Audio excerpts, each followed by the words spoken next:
Hello and welcome back to another Slay Spire stream. I'm your host, Vegetablebread, and today we're going to be playing some Defect, doing a Pandora's Box swap. 28 seeds, thanks Phil to the Spire for saving us a month of non-Pandora's Box swaps. Interesting. 2 capacitors, an echo form, a buffer, a force field. A force field that's playable on floor 0 is kind of insane, but our only attack is a sweeping beam. There's actually only 2 permanent cards in this deck, just Force Field and Sweeping Beam, which is a little bit insane. I guess there's also Dual Cast and Zap, but I'm pretty happy if the turn is like a double Sweeping Beam, which redraws Sweeping Beam, and then like Force Field, Sweeping Beam, Force Field. Like that's like 30 AoE damage and 24 block. So just this stuff is pretty good. It's not like killing the heart good, but it's probably like killing Time Eater good. That's more than you generally get from floor 0, so I like it. Obviously, not good against Awakened one. But hey, playing Defect. Yeah, it could be a Thunderstrike deck. We'll have to see. We could end up doing some Tempest stuff. 3 elites is the max here. These 3 would do it. Also these 3 if I want to do a Mega. I think we probably are going to do a Mega because to get to here we have to go through either 2 shops or only get 2 fights. And we might as well get our Mega Elite out of the way. As long as we're not going to die.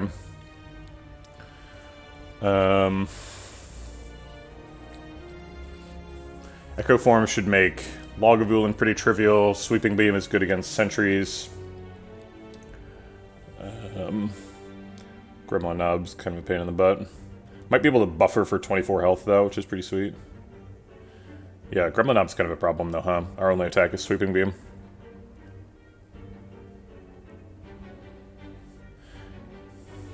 Yeah, maybe we dodge elites. Because Gremlin Knob's so bad. Is he that bad, though?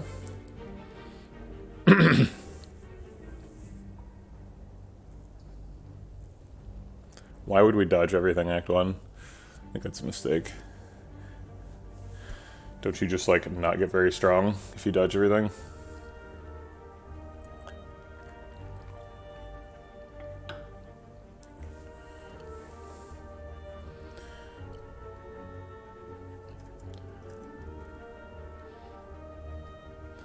Getting all these powers down is going to be a big problem.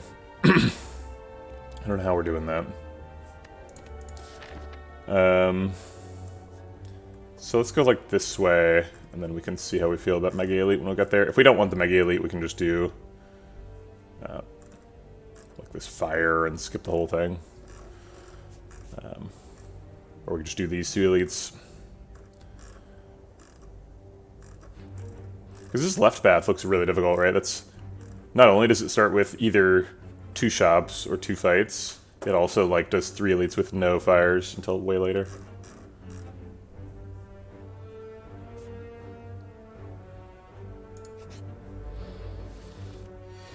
Okay, 1 wormy boy. I'm gonna go with Buffer Zap here. Gets the buffer out of the deck, blocks for 12.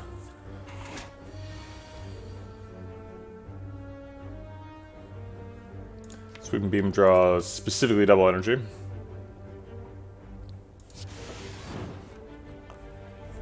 gonna play double energy just because I don't want to redraw it. And then like hologram the Sweeping Beam. Maybe the Zap, I guess. Zap is more damage. Yeah, let's do Zap.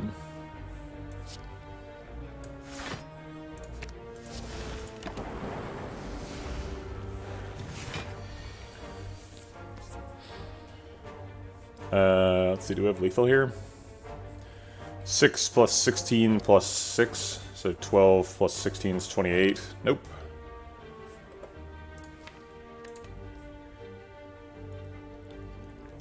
Drat.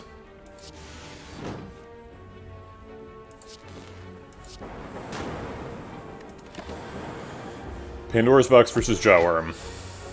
It's happening again. Alright, so we just take like 30 damage to Jawworm, no big deal. Go for the eyes. I don't think we're taking Steam Barrier or Aggregate. We've got lots of skills already, and Aggregate with Pandora's Box is just bad. We just don't have that many cards in our draw pile.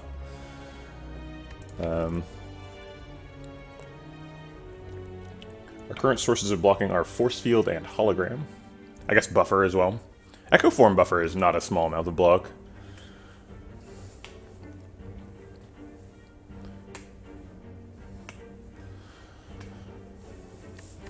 Yeah, I guess I'll take a go for the eyes.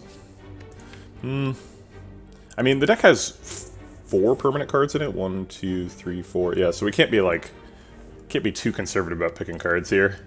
When you like need to add some things to get strong. Buffer blocks for 6 here. We can like double energy Echo Form Capacitor.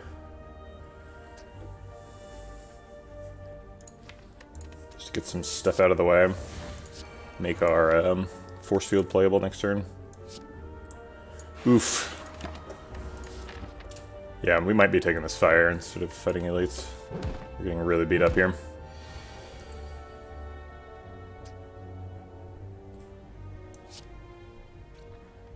Double Sweeping Beam, go for the eyes, Force Field blocks out. As well as doing lots of damage.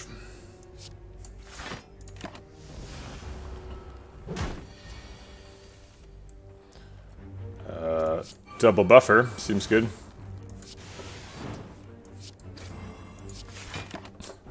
Alright, I don't think we're going to take any more damage. I think we got him.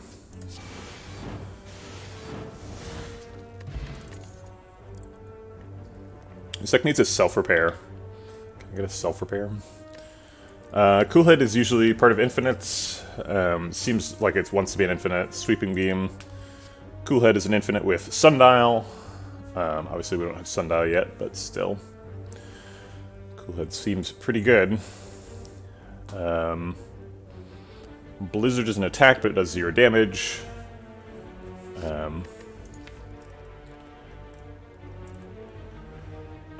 Nothing here says we want to do like reprogram. I guess Echo Form is pretty good with reprogram. Actually, Echo Form, Hologram, and Force Field are all good with reprogram, huh?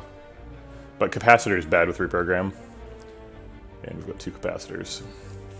So let's take the orb thing. Okay, golden idol for us. Defrag seems good. Recycle. Make the deck even smaller. Flash of Steel.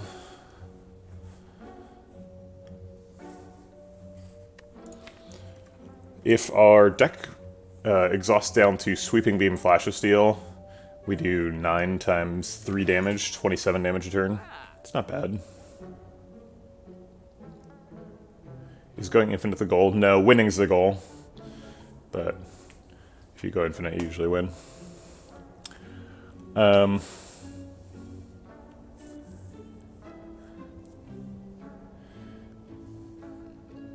Defrag looks pretty nice.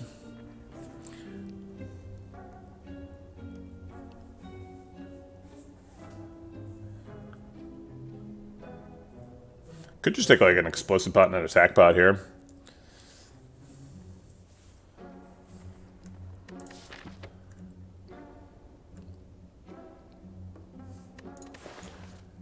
I guess we could remove, sure. What would we remove? Zap? Double energy?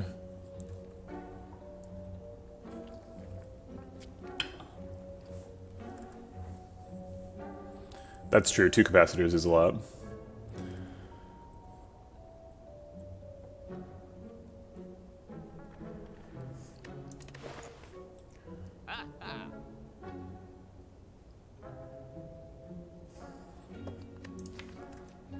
So if we take Defrag and we've got Echo Form and we get Defrag plus, then we get to play it twice for 4 focus. It's basically a build your own bias cog. It just seems too good. We're against Hexaghost.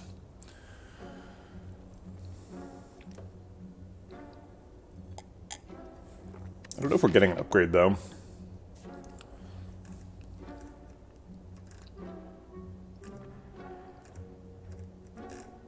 I want to go left. I want to fight these elites.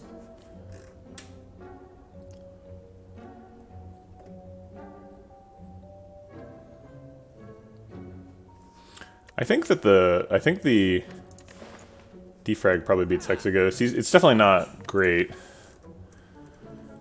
Hey, Schwarzenbrat. How's it going?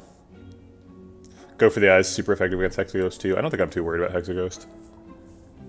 It could be bad, but we get to play like the perfect hand every turn once we play all the powers.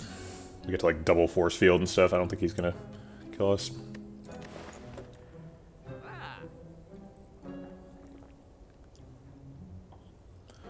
So it's like take defrag and then go right. Maybe even go like double fire, no elite. Or I don't know, maybe if we take a defrag we can still fight at least one elite. So maybe like this way. This way gets an extra fire too.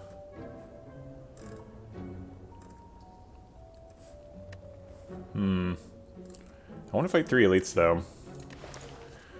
But, like, one of my learnings from Defect Month was we need to be a little bit more conservative in Act 1. We died in Act 1 a lot during Defect Month.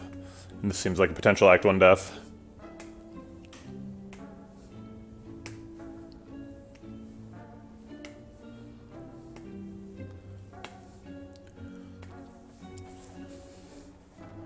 I mean, we definitely survive Act 1 if we, like, buy 2 potions and go right. That's, like, becomes free. Perfect Doomgloom. Doomgloom is an excellent card.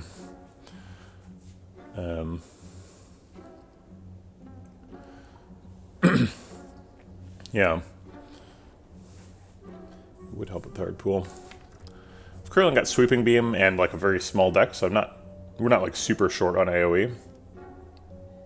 I think our main problem with the hard pool right now is that we just like take too long to set up.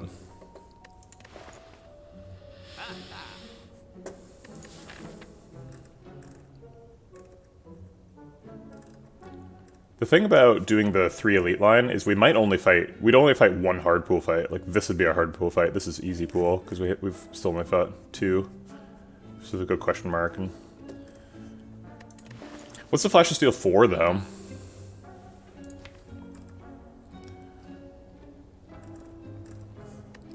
Like I talked about Flash of Steel a little bit, but I'm not sure what the idea is.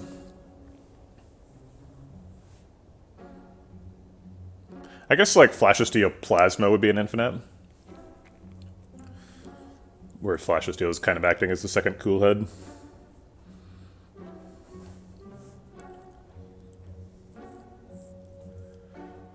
It has to be Plasma Plus, but...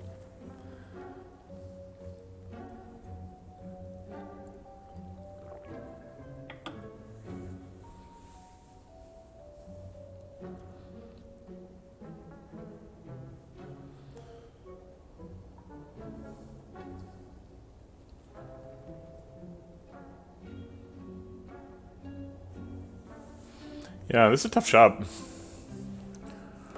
lot of different suggestions flying around.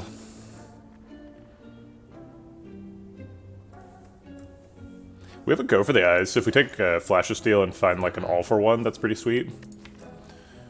Could do some stuff with that. Or like a scrape.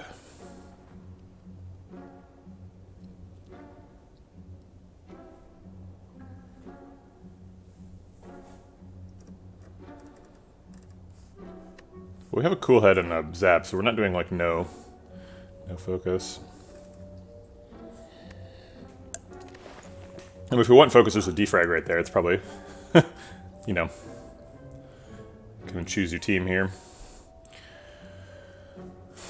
Yeah, so the problem for me with Doom and Gloom is like, what do we buy with the Doom and Gloom? I guess like Doom and Gloom compile driver. Can we afford a potion with that? We can't, right? Costs 96, yeah. No potion. Dude, Mook Pile Drive is pretty nice. We have 3 orb types for the compile driver.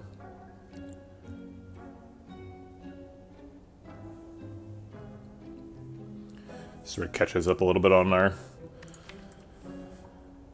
damage deficit.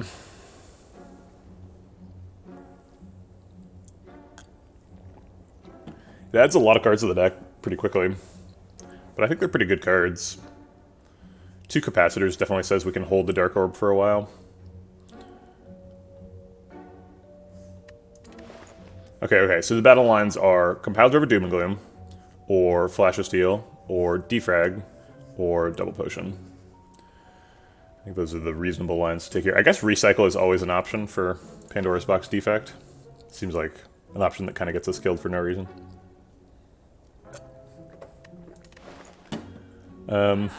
Argument for Defrag is it wins the Hexaghost fight pretty easily. Yeah, that's it. We're using Filter the Spire. Filter the Spire is giving us the Pandora's Box swap. So this just like is strong now. This is like gets us an infinite with fusion later. I think that fusion, like making conditional fusion infinite decisions is a bad idea because like there are lots of things that make fusion an infinite, like compile driver would work. A second cool head would work. So I don't see it. I don't think Flash of Steel is good enough.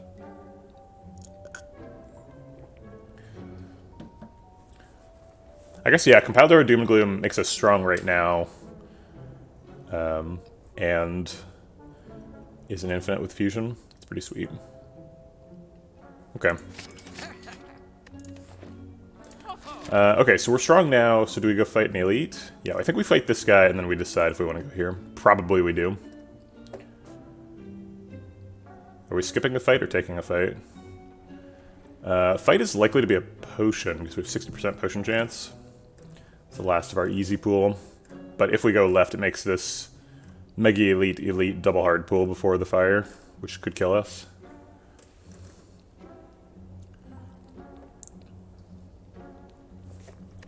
I kind of want the question mark to be healing, but it's unlikely to be. Big Fish heals.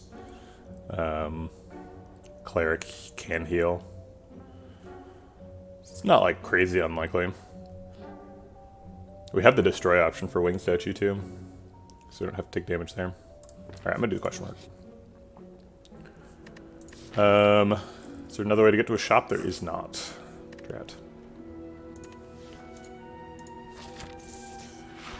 Okay, Lagavulin should be pretty free because we have Echo Form. Let's go ahead and... Oh no, I can't Sweeping Beam, sorry. I want to Sweeping Beam, but I can't because if I draw Echo Form, I lose.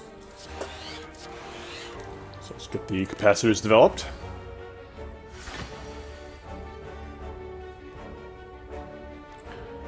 This puts me up to 4 energy, and then Coolhead can draw Echo Form, and I'm not sad.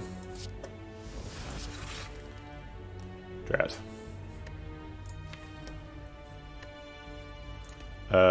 Zap Hologram Zap?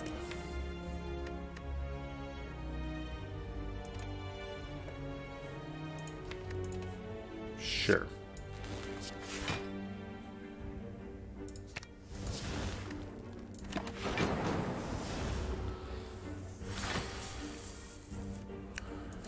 Okay, Echo Form, let him wake up naturally. Double Force Field blocks out. Single Force Field actually blocks out 2. So I think we'll go like double Zap. And then like Coolhead go for the Force Field.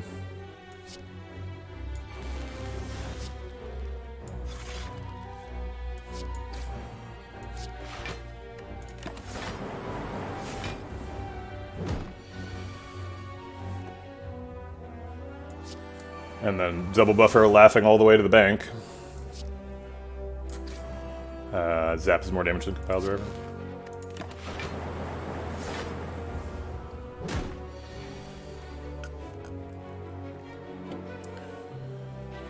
Double Sweeping Beam or double Doom and Gloom? I don't really need the Frost Orb, so I'll just double Doom.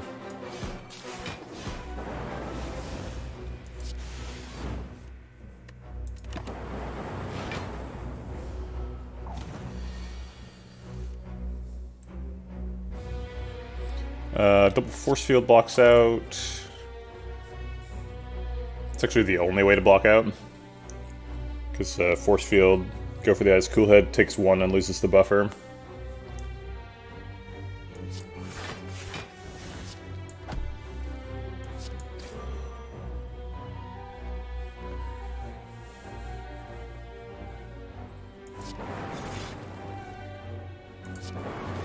I guess Triple Force Field also blocks out.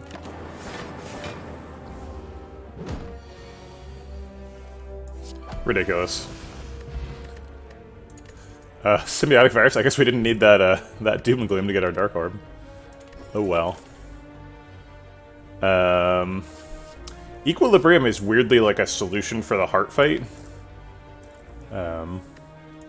Because we can make sure we're holding our... If we do an infinite, we can hold our hand and not draw 5 statuses on turn 2. It's pretty far away from where we are right now, obviously. Loop is definitely better right now. Loop with Dark Orbs is pretty insane.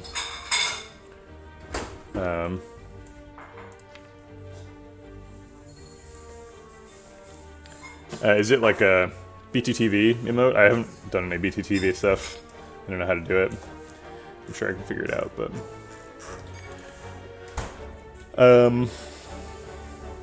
FFZ? What does that even mean? Is that... Franker Face Z. Alright.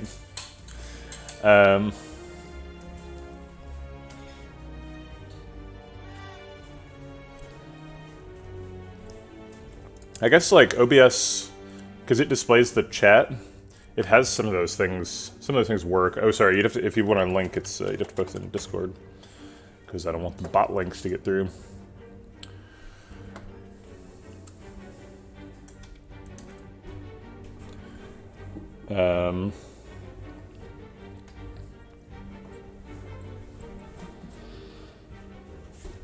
Equilibrium doesn't feel great compared to Force Field, though. This Force Field is like already pretty castable, and paying 0 for 12 bucks feels a lot better than paying 2 for basically the same.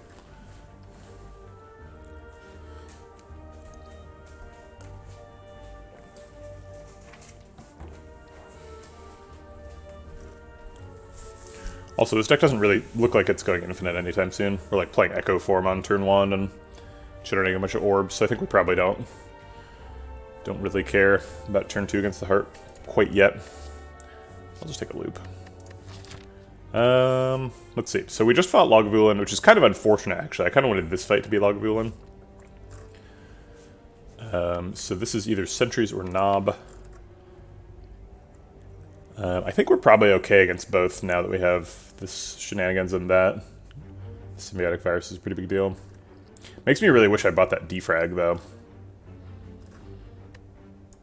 I think we're probably resting regardless, though. Just because Gremlin Up can really mess us up. So, take loop and rest. Yeah.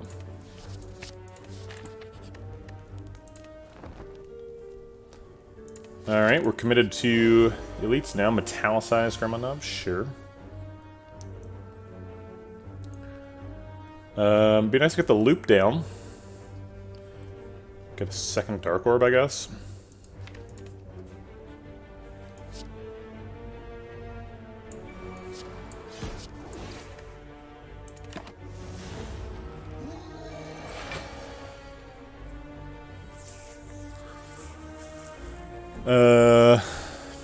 Zap Compile Driver draws 2 cards. We're probably not playing Echo Form in the fight. If it draws Buffer, we're a little bit sad. We kind of want Buffer for next turn. I guess we're not too sad, right? Unless it draws Hologram Buffer, because then we can Hologram the Buffer next turn. Unless Dualcast Hologram... Dualcast is lethal next turn. So this one's 18 right now, so that's 36. If he takes 36, he is at 44. right? Yeah. So he takes 36, goes to 44. This one rotates. End of turn goes up to 18. Beginning of the turn goes up to 24. We dual cast again for 48. He's at 44, so he does die.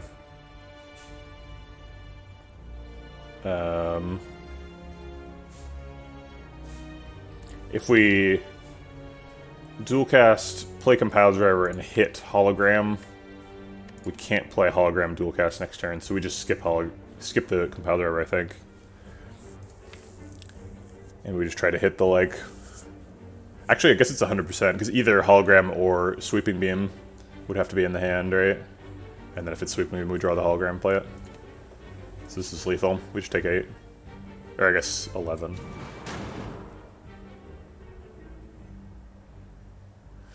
Let's see. Do we play Zap? I think not, right? Because it goes up by 12 to 24. We hit him for 48. That's exactly lethal. Yeah, we don't need to play Zap. Zap is just extra damage. Okay.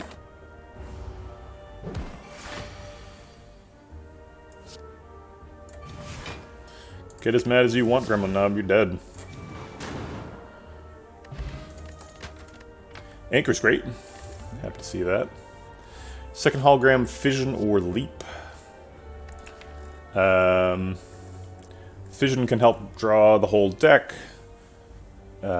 Somewhat solves our energy problems for getting Echo Form down and such. But also seems bad. And I don't want it.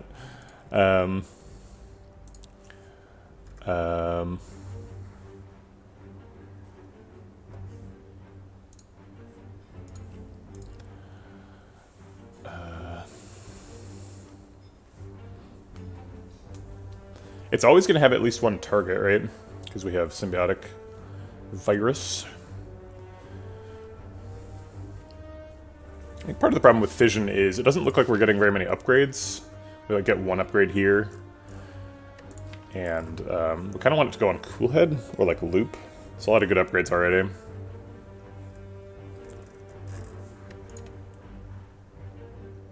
Yeah, I'm not a tremendous Fission fan. Last Defect run we did, we had it was an infinite, and we were reliably turn 1 infinite, and part of that was we had an Electrodynamics to help solve Act 2, and then a Fission. So we would like Electrodynamics and then Fission to like just remove those 2 cards from the deck. They kind of counteracted each other, which was pretty nice. Sometimes it hit like a Zap too.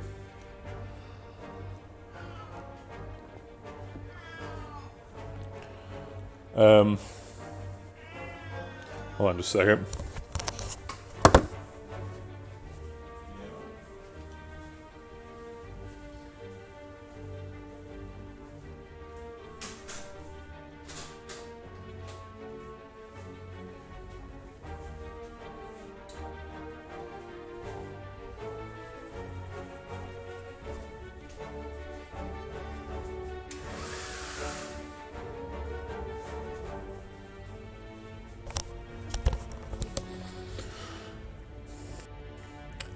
Holograms, kind of an option.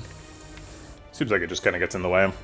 I'm pretty sure this ends up being a Fusion Loop deck, right? Got Cool Head, Compile Driver. The rest of the deck goes away. I don't think we really need any of these.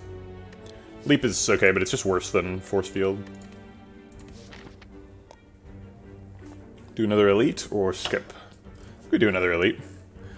Seems like we're pretty fine. We got good potions. Could be Lagavulin again. We should be okay against Sentries, too. Strike Dummy is pretty much nothing on Pandora's Box. It could hit Meteor Strike, but that's pretty much it for Defect. This is a pretty free Sapphire Key. Okay, one of each Elite. Probably just buffer Loop here.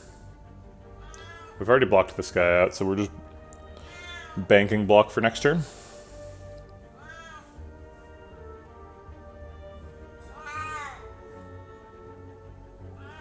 You can do it. Do you want a cat elevator? There you go.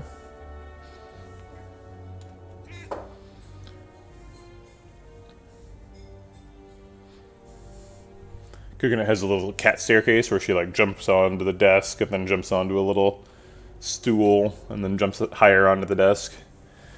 And sometimes she misses the first jump. So I think she was asking for help, and I helped her out.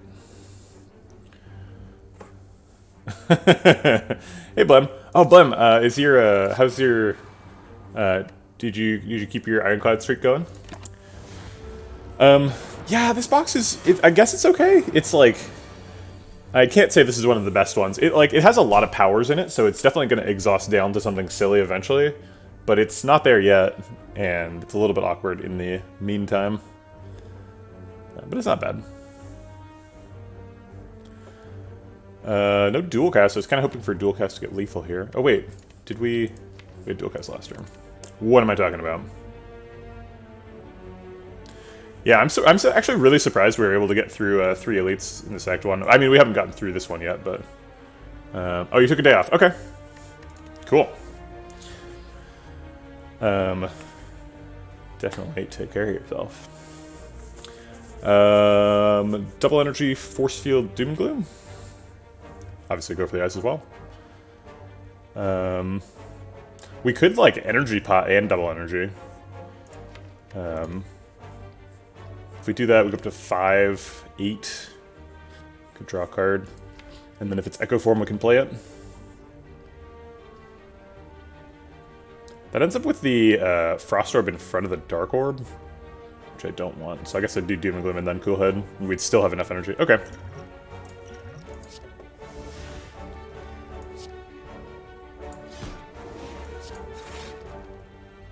Alright, fair enough. We could Force Field, Hologram Force Field here to block out, save the buffer. Or we could Hologram the Dual Cast to... Oh crap. Oh, I guess we would, yeah, we would kill him. We'd have to go for the S first. To choose the target.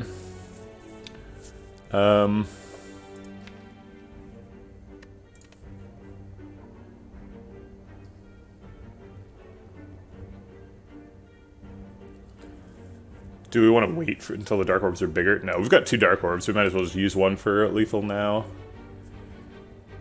Yeah.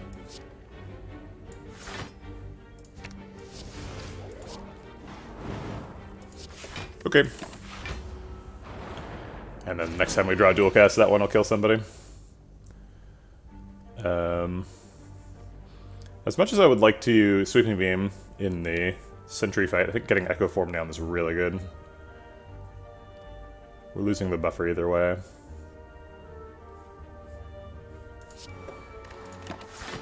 Okay.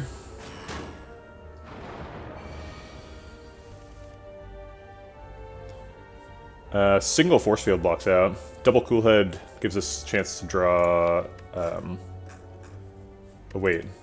Dual Cast is already in hand. So we actually just have lethal. Dual Cast Compile Driver's lethal. Okay.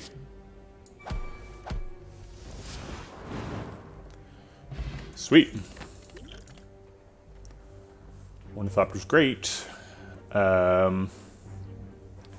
Did we perfect that fight? I think we did. That's insane.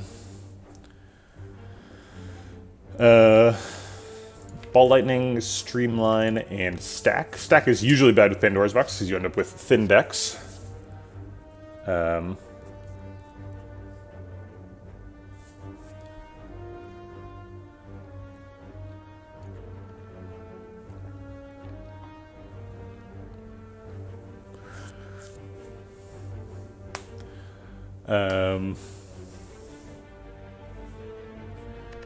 don't know. I don't think any of these cards are up to the bar here.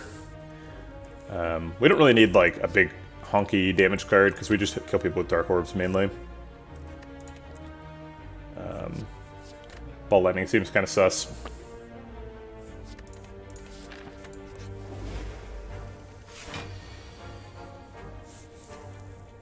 I don't want to play Cool Head because I don't want to draw Echo Form and be unable to play it. I guess we'd probably never play Echo Form in this fight, huh? How's the box bosses today? It's okay.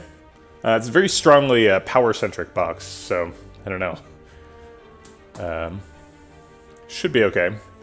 bunch of powers and a force field's pretty nice. Yeah, we did pick a loop. If we get like heat sinks or something, heat sinks and like mummified hand, maybe we can play the loop on turn 1 every time. That's kind of, you know, mummified hand is kind of just like a dream relic for Defect, so that's just always good.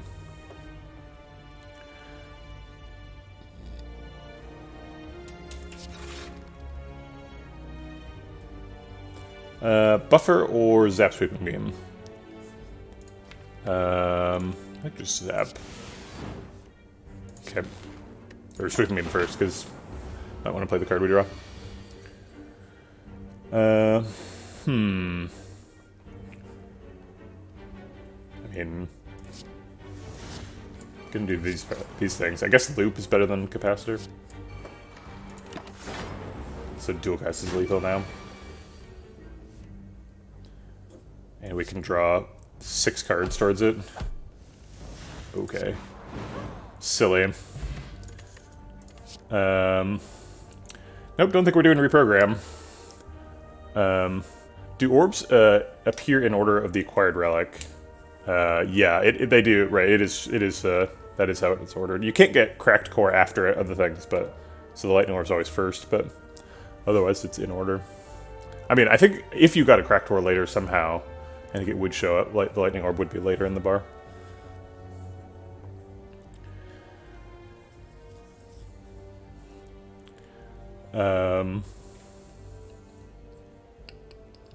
Yeah, I don't think we want these. Firepot's pretty good. We're headed into a hard pool fight. I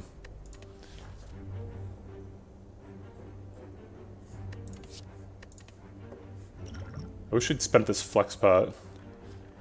We only had 30% potion chance, so I was aware of the Ornithopter overdraw implications, but I didn't think it was important. Turns out it was. This is really unfortunate. The energy pot's so good with the double energy in the deck, too. Alright, fine. Gross.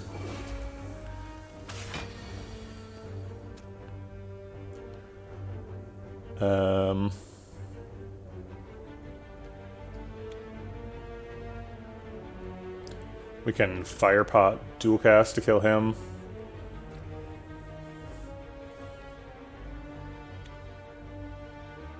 If we Firepot him and Sweeping Beam, he's at 6, so dual cast would do 6 to him and 6 to him. It's kind of neat. Does 12 to him, so he'd be at 14. Presumably we want to spend the Firepot in this fight, right? Because we're trying to save the energy pot for Hexaghost, and... Are we doing this question mark or the fight? Probably the question mark, right? So it looks like we're trying to spend health. So we want like Scrap Ooze or something.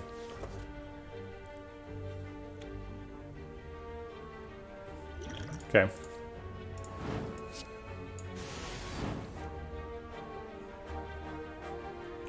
I guess Compile Driver before dual cast. Okay. Oh, we missed we missed Doomgloom. I guess we just buffer it.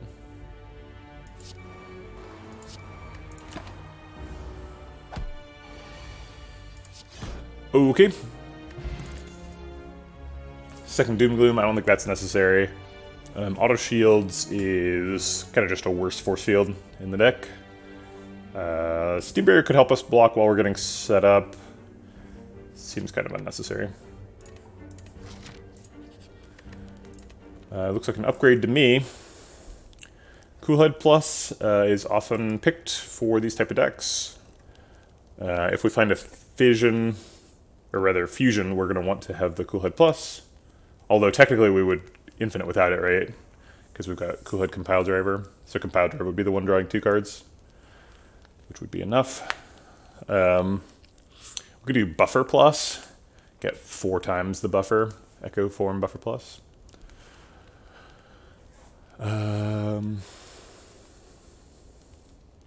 Could upgrade Hologram, that changes how that works quite a bit. Loop has got a great upgrade.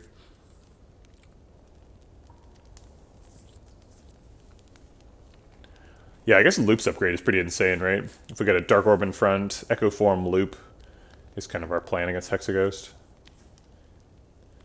And the cool head doesn't enable an infinite, so I guess we don't super need it. So I'm gonna do the loop.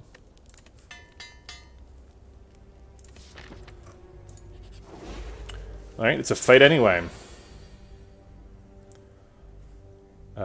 Doom Gloom Zap is most damage, so let's do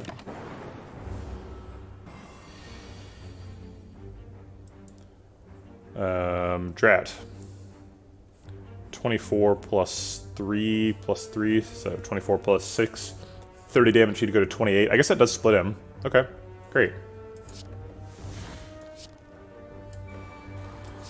So we have to skip the loop to get the split.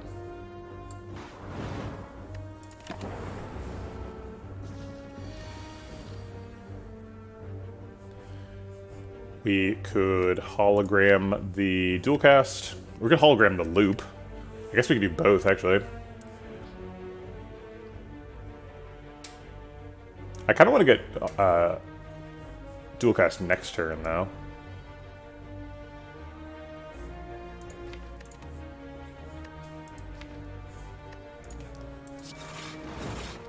Oops, shit.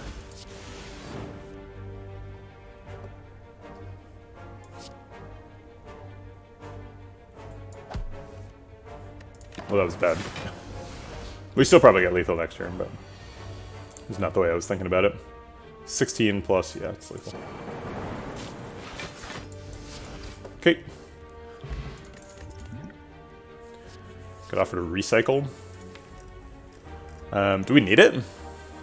Currently, the permanent deck size is 16 minus 1, 2, 3, 4, 5, 6, 7, 8 cards. So it's an 8-card deck currently.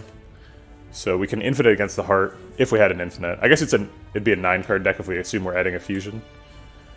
So we would need minus 1 card. Recycle definitely helpful against Nemesis and other targets that can pack even more debuffs or statuses. Thanks for the subscription, Savage Nymph 12. Appreciate the support. Thanks for bacon. 7-month streak. Oh wait, 5-month streak, 7-month, whatever. Thank you. I don't care about streaks. Thanks for baking for 7 months. That'll be that's my adjudication. Nice for extra powers. Yeah. I guess we have a lot of card draw with Coolhead Compile Driver. So draw a bunch of cards, recycle the extra stuff, play the good things. Makes some sense. Could get us energy for double energy to do silly stuff with.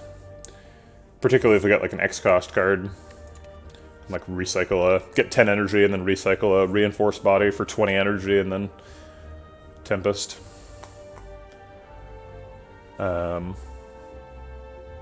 It's pretty far away from where we are right now. But I guess multicast would be super good, right? Multicasting a Dark Orb for 1 million damage. What the fuck? I just made like a huge mark on my desk. There was like a little tiny black thing on my desk. And I tried to swipe it off and I just made a huge line, so I'm gonna clean that up.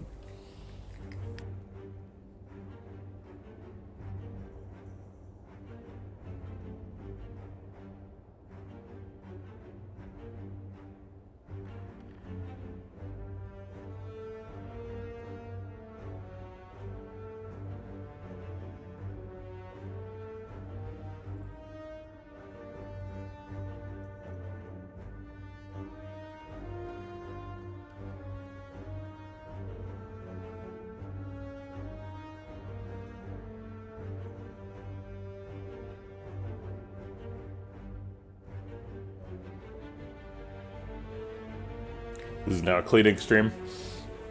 Is it basic made by like the leap? I think the leap is reasonable. It's like we don't actually have any like front-loaded block, right? Because we're relying on the force field. You can't play force field on turn 1 against Shelled Parasite, right? You can play a leap on turn 1.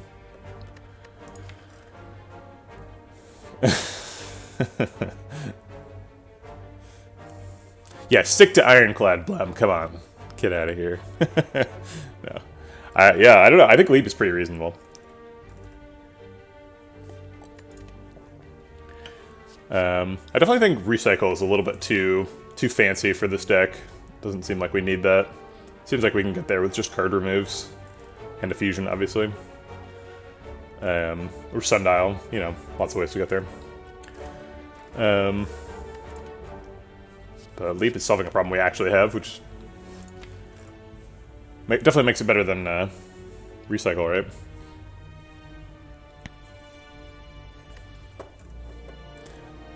It's not Glacier. Glacier would be nice.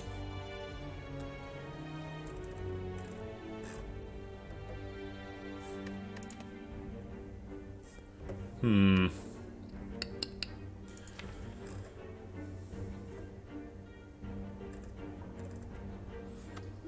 don't think we need Leap for the next fight, but yeah, the fight after that is Shield Parasite, right?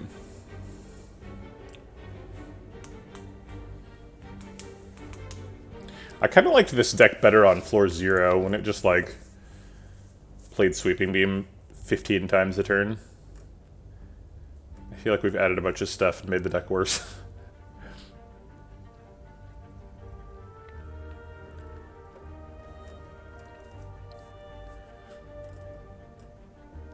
Yeah, it's got a really big number on it, though. Alright, fine. You win. How do we make the Dark Orb bigger, faster? I don't think anything we can upgrade now does that. Buffer helps our front-loaded block a little bit. Leap obviously does as well. Go for that is kind of block. There's some energy things we could fix too. Double energy. Force field could use an upgrade. Could get more card draw to cool-headed. Energy is also zap and dual cast. Alright.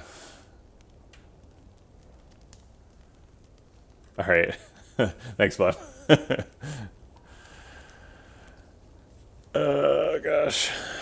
I don't think we're going to lose because we're too basic. I don't think that's really a way we can even lose.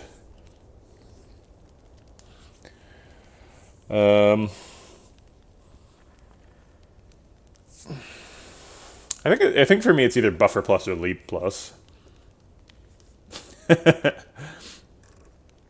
I mean, I assume you're just talking about basic cards, right? This is a common card.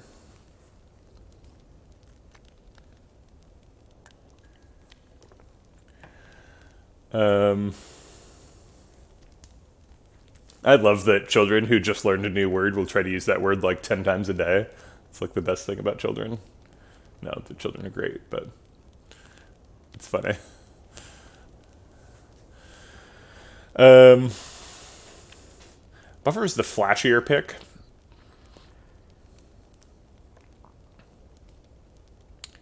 If we pick a Fusion Hammer next floor, which one are we going to be more sad to miss out on? I think it's probably Buffer, right? Because, like, in Act 4, getting an Echo Form Buffer is, like, a gigantic amount of block, whereas, like, Leap Plus doesn't actually feel that impactful. Leap Plus is probably better than Hexaghost fight.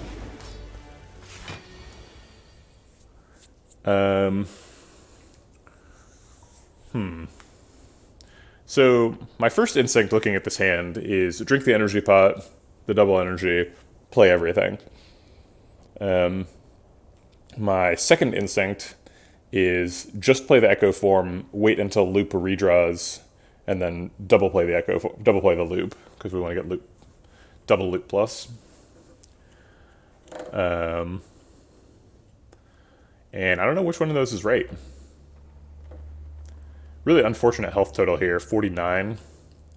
So he's going to be hitting us for 5 times 6 next turn. Buffer Plus is not that useful. It's just going to block for 10. Yeah, right. Yeah, I think that's probably true. Actually, drinking the energy pot, no, it doesn't actually cost us anything. It does make our health go up, and then he measures the increased health, but we don't cross the breakpoint, so it doesn't matter. Because we go to 54. 54 and 49 are both less than 60.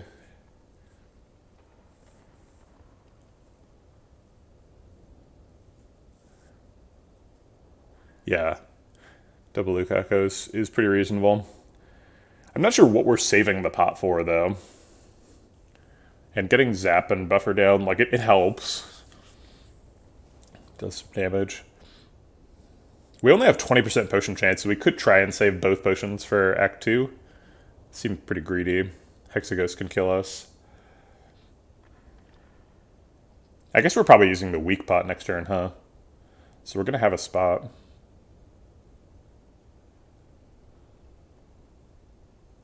Yeah. Yeah, I guess Zap Buffer Plus enough, worth enough to drink a potion.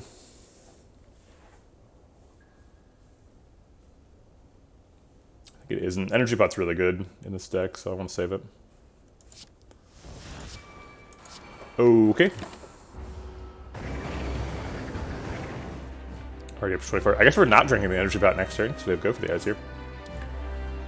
Double Force Field, Go for the Eyes seems like it blocks out. Excellent. I guess we could double Capacitor, which makes the Force Field free, but then we're not blocking out again. So I'll just skip Cool Head. Well, I'm not sure what the point of double Capacitor was. Anyway. Single Capacitor seems like plenty.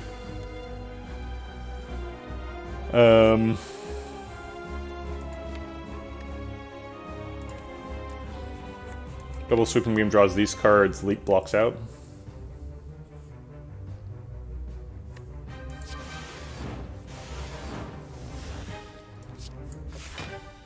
And we can get Capacitor out of the deck. Or we could shuffle right now.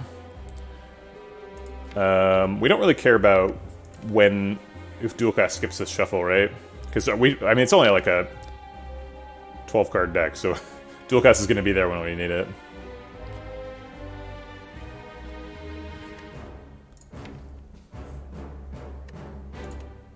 Yeah, there's nothing that we're really particularly sad to see. So I'll just take the damage. Okay.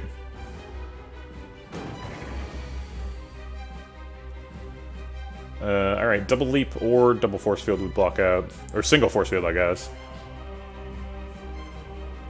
He is not attacking next turn.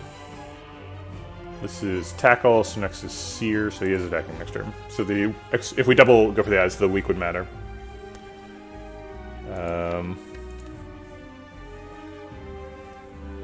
Double compile driver would have been more damage. One more damage. What did I double instead last turn? I don't remember. Thanks for the follow, Tony Twitch. Oh my god. It's the founder of Twitch, Tony Twitch.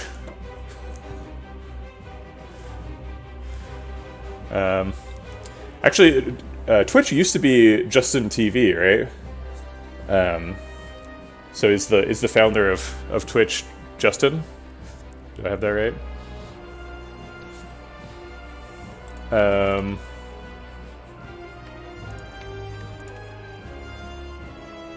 This seems fine. We got a burn, so now actually we have to Cool Head Force Field if we want to block out. And we have to not draw another burn. The pressure's on. Oh wait, we had weak. That's not true. Okay. I want to get this double buffer down, but I can't really find a spot for it. This is a terrible spot for it. I guess we'll do it, though. The Frost Orb will block the burn, so we just lose one of the stacks and get to keep 3. That seems fine. This is not lethal yet. It's 166. Probably next time.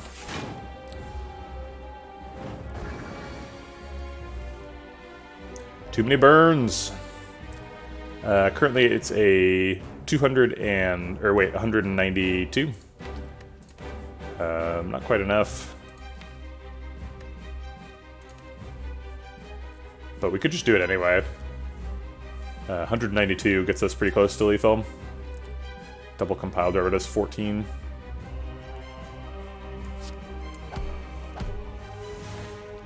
It's a lot of burns. Nah,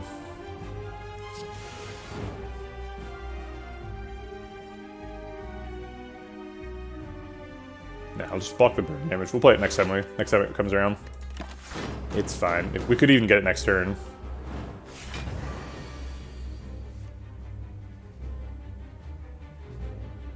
Wait for the actual one-shot, right? It's important that we play this fight correctly. We wouldn't want to make any mistakes. Could be fatal.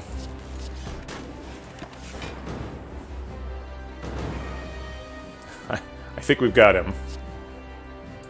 By God. Okay. Turns out, turn 1 loot plus is plenty. Ooh, somebody is spray painting some construction marks outside my house. They are gonna tear up that road. Interesting.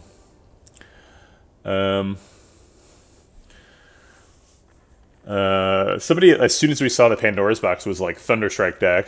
So here's our Thunderstrike. We also saw a Strike Dummy. So I think it was probably meant to be. Supposed to be Strike deck. Yeah, Meteor Strike 2. We really punished for skipping that Strike Dummy. Dang it. Meteor Strike is infinite if we can play it, right? And we have double energy to theoretically play it.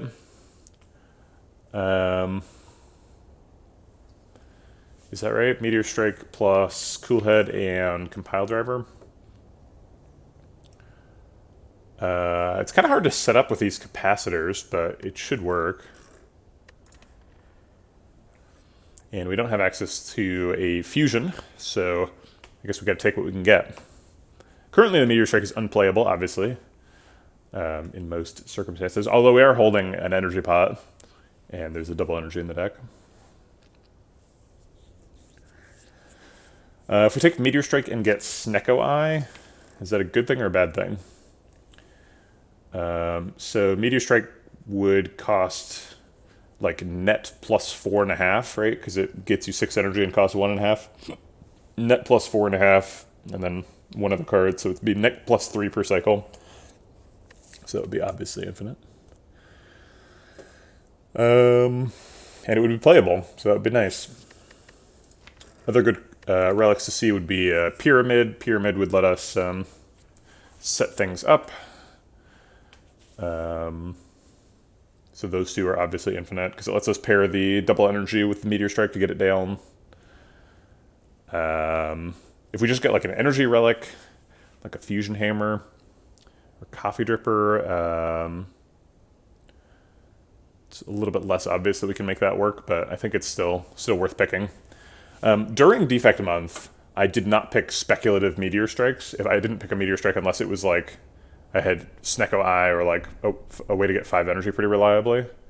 But at the end of Defect month, when I was summarizing the results, I concluded that that was a mistake, because Meteor Strike was in like almost every single win. It turns out Meteor Strike is very strong. So I'm going to click it. Attack pot versus these. We just talked about how important the energy pot was, so I don't think that's going to go away. Huh. Sarbandia. Neat. Is it Justin? or is that somebody else? Yeah, am I wrong that it used to be Justin.tv?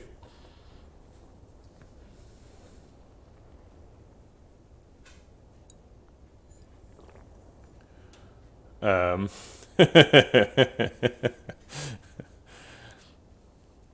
really like the idea that the CEO of Twitch is just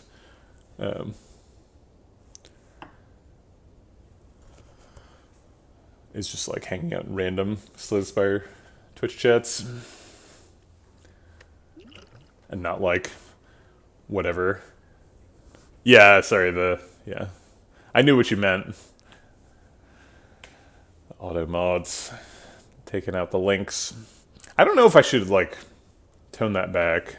I had a bunch of people complain about it the first time I right. Yeah, they're clearly talking to like the council, or not the council, the what do you call your lawyer? How am I? not council. Yeah, it is. It's like they're talking their in-house counsel. Why do they call lawyers counsel if they work for companies? That's so weird. Because it's like the council meeting makes it seem like they're like a secret cabal of whatever secret business lawyers.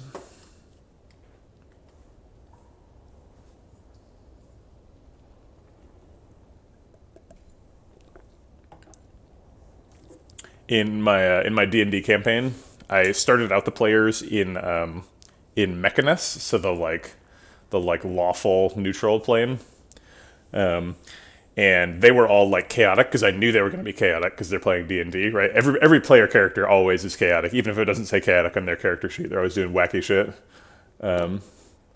So I sort of put them in Mechanus as a way to highlight that the world was sort of against what they were trying to do. And I just surrounded them with characters that wanted them to do paperwork. They were like constantly. There was like a language devoted to. I call it legalese, where it's like all these characters wanted them to do contracts and get permits and stuff. And I actually like roped a couple of players into like getting their residency permit for Mechanus and stuff. They just like wasted a bunch of time doing it. It's totally unnecessary. It was fun. Because like the paperwork was never going to end. Right? It was like as soon as they got past that step, they were going to like encounter some other bureaucratic situation. Oh man, it was fun. Because they're in Mechanus. It's a whole plane of existence devoted to the DMV. Weak pot versus attack bot. Attack bot can hit Meteor Strike, which like wins us a fight. Weak pot consistently saves us like, I don't know, 15 health or something. 15 health seems like a lot. We already have a Meteor Strike in the deck. I'm gonna skip it. There's Pyramid, talked about that. Actually, Nuclear Battery kind of works too. If we click Nuclear Battery, we get to resolve the thing that Blem was talking about earlier, if like the ordering matters. I'm pretty sure it'll be Dark Orb in front, Plasma behind. But unfortunately, I think Pyramid's the pick. Pyramid puts us in a position where we can always pair up double energy with Meteor Strike to get the combo going. Also draws us the whole deck so that we can exhaust stuff. Yeah, sorry, Blem. we could use the console to give ourselves cracked core and see if it stacks correctly. But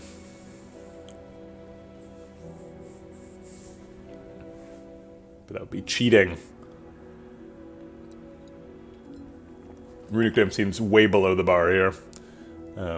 Having a Plasma Orb is way better than having one energy, because the Plasma Orb you can dual cast or multicast to get your combo going. And not being able to see enemy attempts is a pretty big deal. Alright. Let's keep trucking. Pyramid's great. Some knowledge is too much to bear. Hyper Beam guy. Should be infinite by the time we fight Hyper Beam guy, I would imagine. How do we feel about Act 2 elites?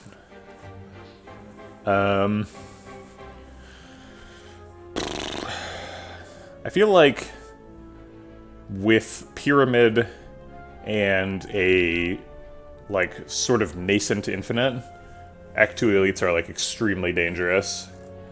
I feel like we get wounded and killed in like 60% of Act 2 elite fights.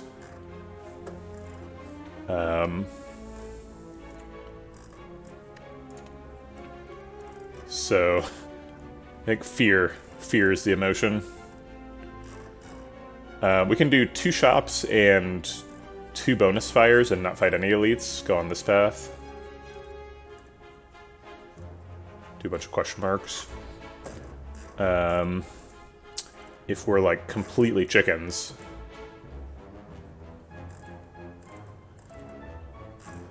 I think I am. I think I'm completely a chicken here. I don't see any reason to fight elites. We're like, the relic bar's done. We've got this relic and that relic, and that's good enough. These two win. I just don't want to get killed. We've already got green key. Elites are Kronger.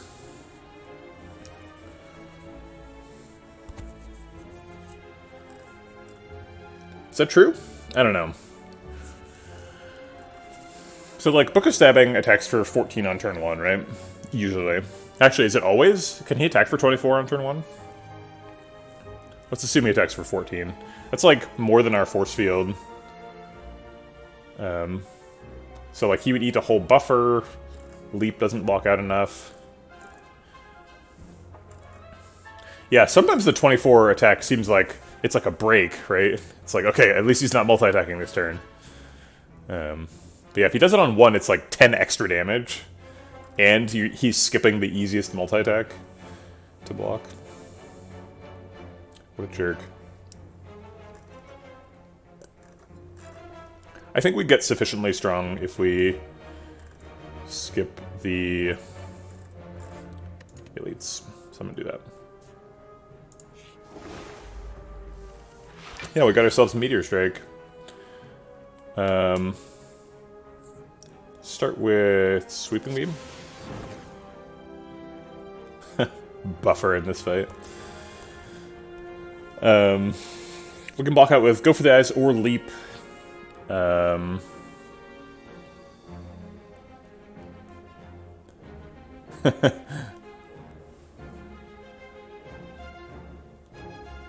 Nice. Is it super? Why is it super low probability? What's his logic? Is it not 50-50? I would assume it's just like he could do either one.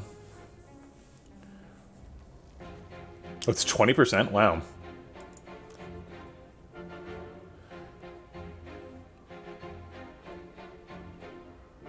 I guess I want to save the compile driver for when I have more orbs. So I'm either going to play a Capacitor Leap or Go for the Eyes Buffer.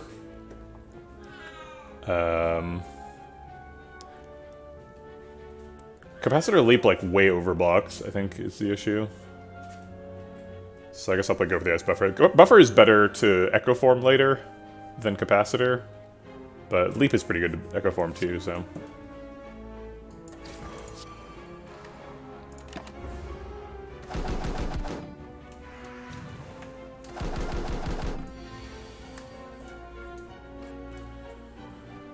Okay.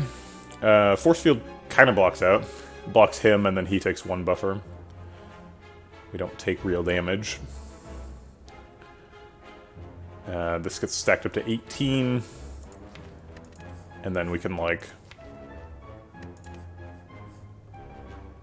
We need to upgrade Double Energy really badly. Because currently we can't play Meteor Strike without a potion.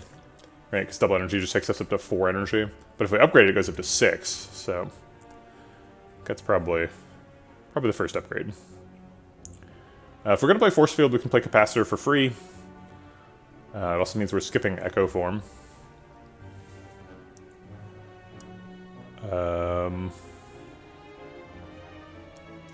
Sure.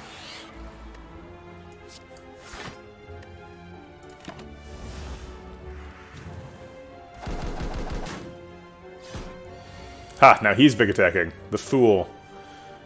So he's gonna hit the buffer. Can we kill this guy? If we compile driver him and then dual cast, he dies. Yeah, it's true. We're at 60 health, so I don't feel too incentivized to just drink for the hell of it. Yeah, getting like 30 health out of a buffer in Bird's fight is very unusual. But that's what we're doing. If we dual cast, I kind of want to get the get another Dark Orb developed, but I guess that's pretty inconvenient. Can I do 5 damage to him? Put him to 18? So if I can, then he goes to 4. This does 3.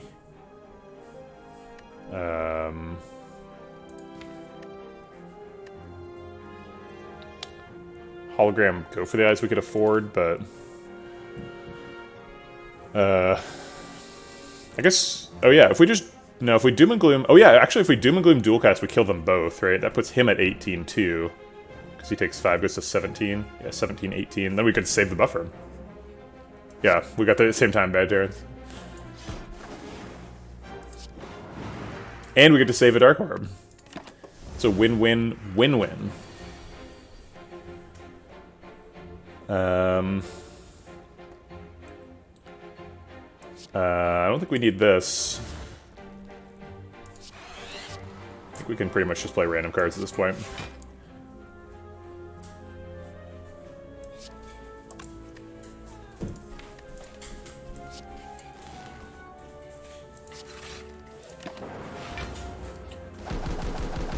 Okay.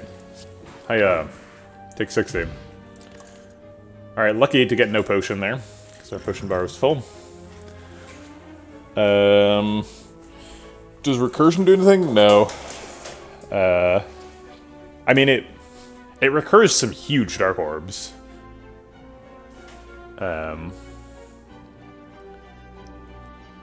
So that's kind of neat. But it seems like we're trying to transition from Dark Orbs to Plasma Orbs. Although recursion is fine against Plasma Orb, or on Plasma Orbs too, right? But we kind of want to avoid adding a card to the deck because we want to do this stuff.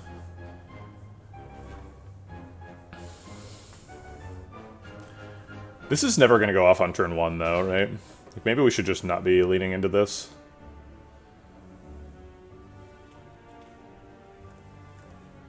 Because like we kind of need to like block on turn 1 while we like set up Echo Form.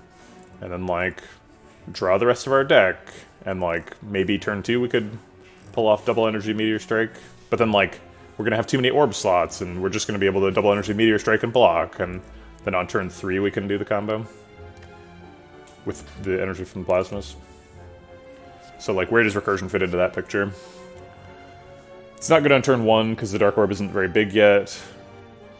It's kind of okay on turn 2, but I don't think we're really... Maybe if we get the loop plus down on turn 1, then recursion on 2 is reasonable. I don't know. Just seems like it's kind of a niche card. I don't think it's necessary. Claw's fun. Seems like we've already got faster ways of killing Dark Orb and Meteor Strike. That could use some focus. These guys are trying to steal my money before I go to a shop. That's rude. Let's try and find Loop. Do you have Loop? Sweet.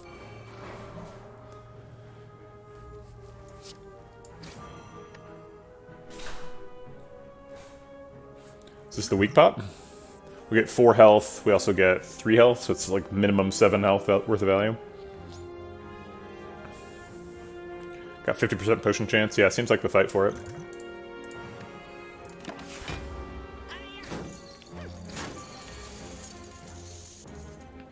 So dual cast kills him now. If we want to.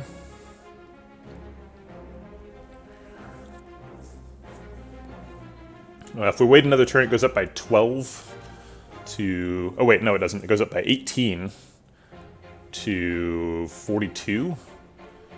So if we wait a turn and do 1 damage to him, we can hit both. Or we can kill both, rather.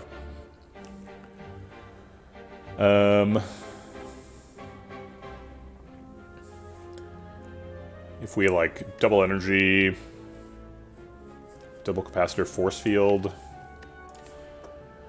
I guess hologram could block with Go for the Eyes. I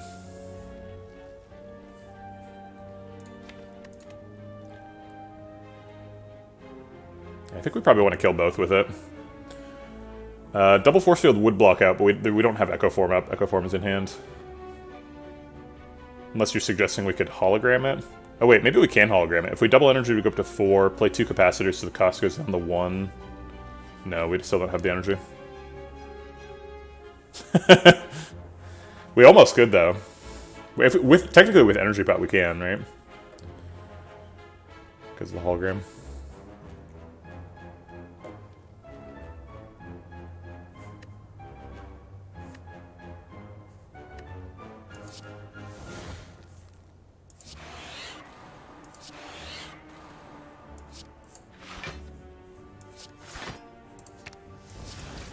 This turn's pretty reasonable. Take 1.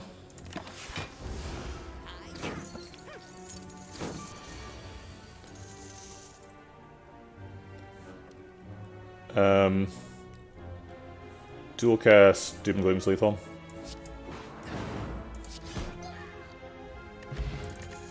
Okay. Hey, there's Defrag. I asked for focus. Got it. Defrag here is mainly like a solution for Time Eater. So we get a bunch of Frost Orbs, block him out, and just wait for Dark Orb to kill him. Is that a good plan? So against Time Eater, if we do Echo Form and double Capacitor, we probably go up to 10 Orb slots. 1 Dark Orb, 9 Frost Orbs, 4 Focus from the double Defrag plus. Each one blocks for 6, that blocks for 54. It seems like plenty. Do we need that, though? Can't we just Meteor Strike him to death?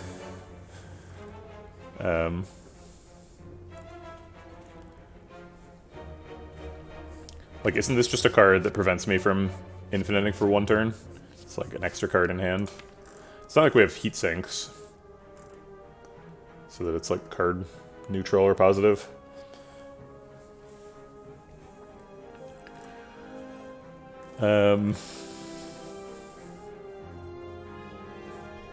I think there should be a defect power that just says your powers cost 1 less.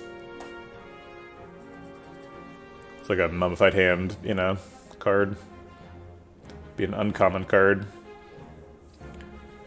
I think I'd call it just co-routine. I think co-routine's a fine name for that. That'd be broken. It'd be powerful. But it doesn't do anything by itself. And powers you can only play once.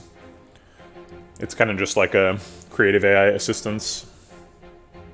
Also, it's also like another way for creative AI to miss, right, and do nothing. I don't think it's broken at all. I think it's barely even good.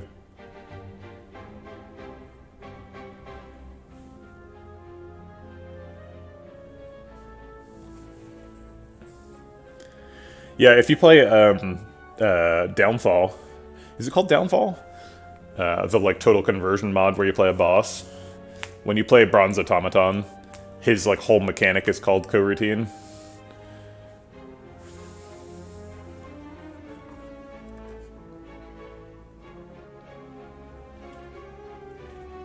Yeah, more lock-on would be fun.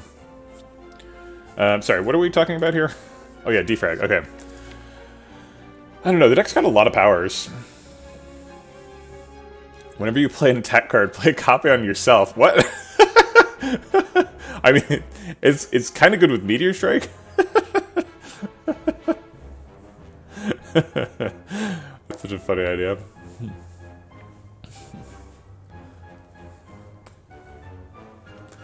Yeah, if you did co-routine as like an attack doubler, I think you could reasonably make a 3-cost power that doubles all attacks. It's like an Echo Form, but only for attacks. You probably would want to make it for like not defect though. That sounds like an Ironclad power. But like Ironclad's 3-cost power is kind of full, right? It's got Demon Form, Corruption, Barricade. So maybe like Silent. But Silent's already got what's it called? The one that doubles your energy next turn.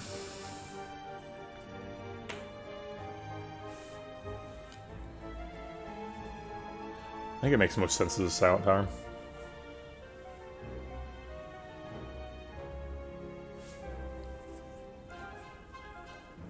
All cards have random targets. It's pretty good for some cards, like Leap doesn't have any targets, Cool Head.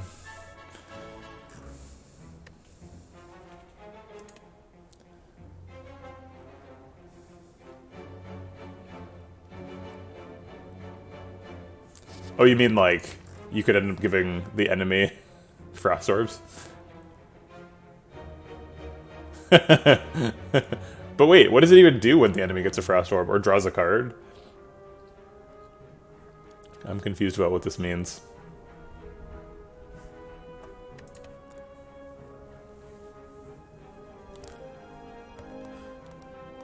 I guess it would just say I don't have any orb slots above the enemy's head.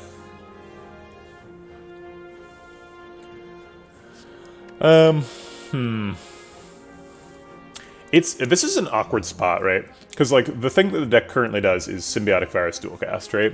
And it does that fine. And that's, like, we can use that to win Act 2, right?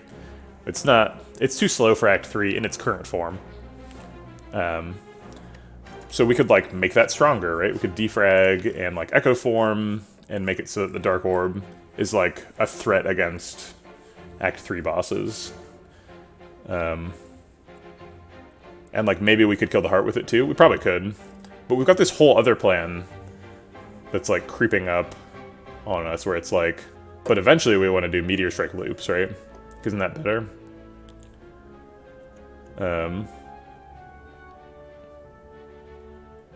What the fuck? Jesus Christ.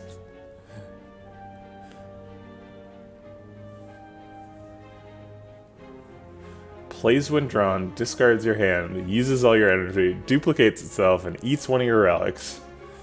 Yikes. The eats one of your relics that's the real kick in the pants. Wouldn't it be bad enough to just have a curse that eats a relic at the end of a turn?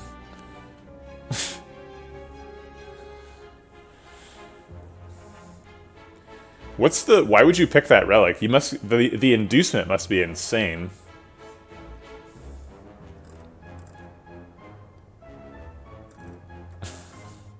It crashes the game, we don't have relics loose. I love it. Uninstalls it from your computer. Sends your credit card information to a scammer.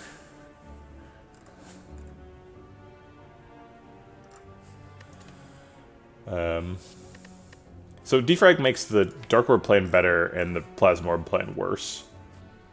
And I don't know which plan is important. But like both are?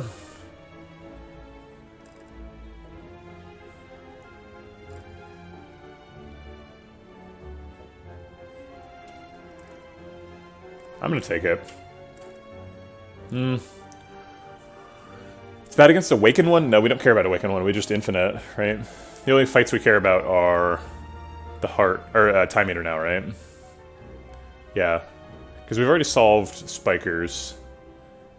And we're not fighting any Act 2 elites, so we just care about Time Eater. Does Meteor Strike Coolhead kill Time Eater? Or does he hit us? It definitely takes damage, right? Like, this is not enough to block for 30, but we have, like, Echo Form and Force Field. I think we're fine against Time Eater. Alright, I'm not going to take this card because this doesn't help us against Time Eater. That's the fight we care about.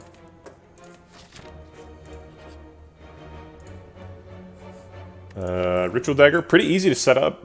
Got Pyramid. I guess the only real question is, are we willing to take an extra card? And do we need it for anything? I said just a second ago the only fight we care about is Time Eater. Ritual Dagger definitely makes Time Eater easier. Echo Form. Ritual Dagger can solve that fight right quick. It's not super compatible with the Dark Orb thing. The Dark Orb thing wants to get a kill, and so does Ritual Dagger. It's very compatible with the Meteor Strike loop, though, because it's really easy to just Meteor Strike a loop until they're low and then Ritual Dagger them. We are also going to a shop next floor, so money makes some sense. And deck size is very important. Pretty early Ritual Dagger, though. One floor after the earliest possible one.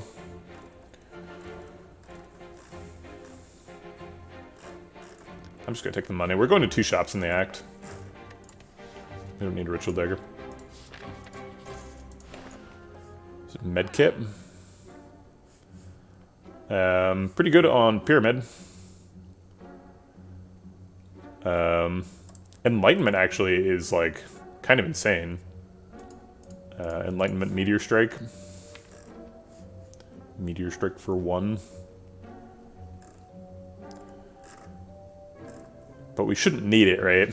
Because double energy should already get us there.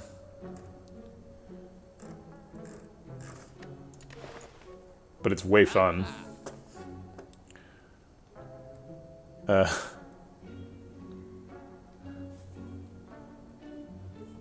You forgot to exclude it from the curse key pool? Ouch.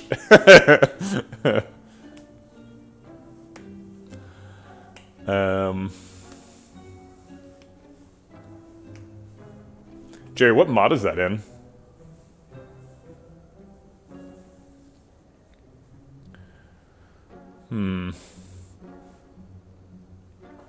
So I feel like we're supposed to have a med kit.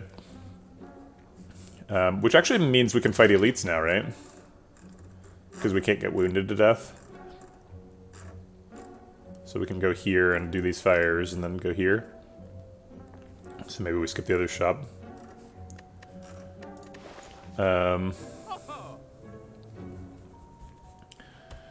So, okay. With medkit, we actually get 2 extra hand slots, right? Because we can, we don't care about the heart statuses anymore, we can just play them. So, does that free up a room for Enlightenment? I really want to do the Enlightenment. Enlightenment is so fun. And then, like, remove Zap.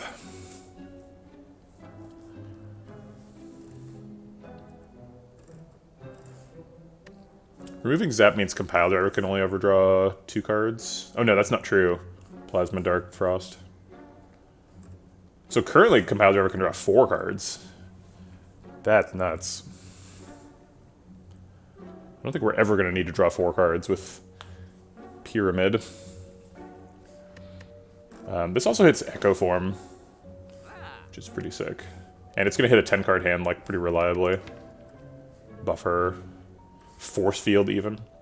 Yeah, this card's sick. Wait, if you play Enlightenment Plus on a Force Field, and then you play 1 more power, does the Force Field cost 0 forever? Or, like, that's how that would work, right? Because Force Field applies, like, a permanent decost to itself. Like a fight scoped. Yeah. No, you don't get energy back from Force Field. It caps itself at 0, but... I think that's how that works. Alright. We have exactly enough money to buy a meal ticket, which is cute. But seems unnecessary. We could card remove and Forge Pot. Forge Pot has some pretty relevant hits. Cool Head, Enlightenment. Double energy. You would think it would go back up. I don't think so. Oh, so I said Enlightenment Plus, yeah. If you played, yeah, with Enlightenment Plus, it would go back up. So, okay, so if you had a 4-cost Force Field, played an Enlightenment Minus, and played a Power, it would cost 0. And then after you play it, when you redraw it, does it cost 3 or 4? Yeah, my guess is 3. But I don't know. I don't know how temporary and permanent costs interact with each other. There could be some very weird stuff there. Alright, let's remove a card, because that helps us infinite faster. Zap is not doing any favors. I don't think we want any of these cards. Do we want a relic or a potion? Potions are 5 health. Oh, we talked about Forge Pot a second ago. I think that's probably gonna get picked. Although we have 60% potion chance, so we have to drink aggressively here.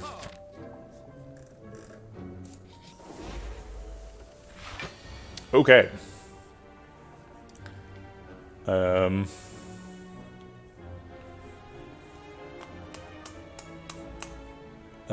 Buffer Doom and Gloom? Seems fine. Oh, nope. That's not fine. Alright.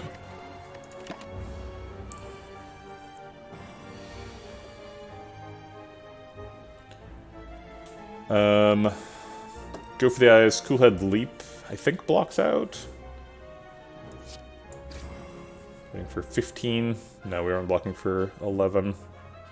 So I guess we're just trying to block Cultist.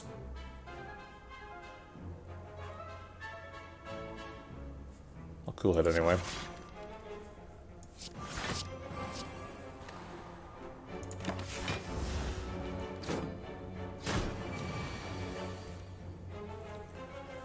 Okay. Ideally, we'd block for 25 here. Doesn't look like we can do that. So then we kill Cultist.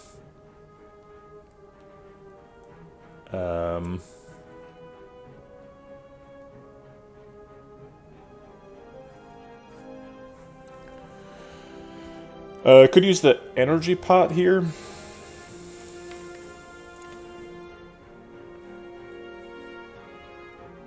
Energy pot, double energy, meteor strike compile driver does some stuff.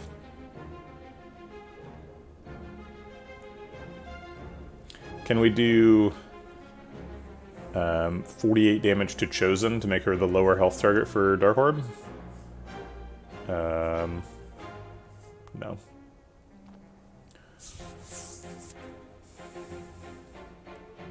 If we play Daze, we get another Daze back. Because it's not an attack.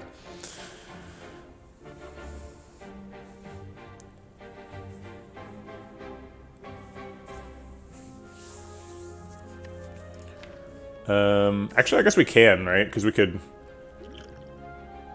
So we get Energy Pot, double energy, which go 5, 8, Meteor Strike. No, after Meteor Strike we have 3 left, so we couldn't hologram the Meteor Strike again. And even if we could, the... Well, I guess it does the damage before the Dark Orb, so yeah, it would... She'd go to 50 and then take 30. But also, we wouldn't be dual casting the Dark Orb then, so... Has anybody told you about the Medkit Dark Embrace Infinite in this fight? That's hilarious, I love it. I've never done that. I would have figured it out if I were in the situation, but yeah, that's pretty funny. Yeah, Medkit is so insane on Ironclad.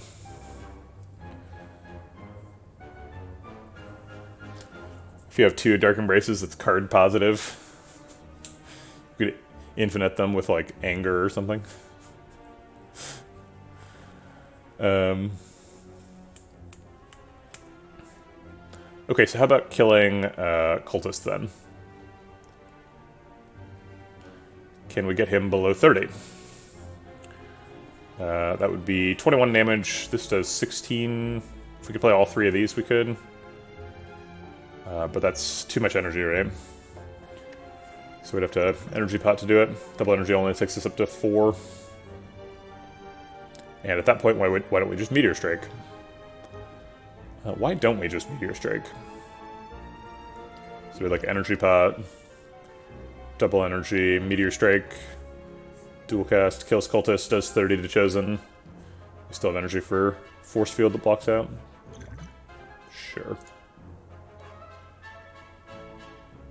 Yeah, right. Yeah, we can just dual cast to kill Cultist, that's true. If we wanted to save the potion, but we have 60% potion chance and Ornithopter, so... If we can get a little bit of extra value out of it, that's fine.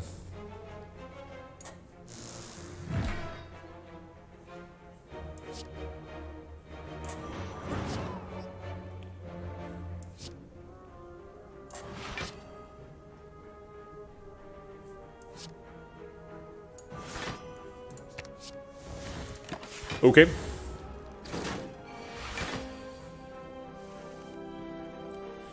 Oof, Enlightenment, Echo Form, Meteor Strike, wow.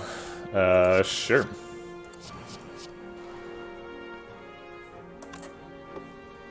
I guess I want to Doom and Gloom and then Compile Driver first to draw a bunch of cards.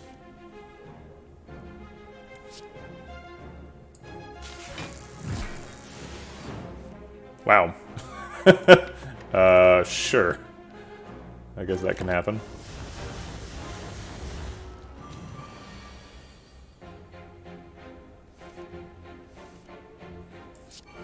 Got her. No potion. That's too bad. Barrage can multiply our strength by 20. Get 10 orb slots. Echo Form a Barrage. We don't have any strength, but... Does deck need card draw? Most of the card draw is Pyramid. But we have some card draw as well. Compile the River, Cool Hood. I guess Sweeping Beam technically also. I don't think we need these. We've already got a Cool Head. I don't really... There's no point in multiplying my strength times 20. I don't have any strength. And Hello World just adds a bunch of garbage. Alright, we can do elites now because of Medkit, so we can't get trapped.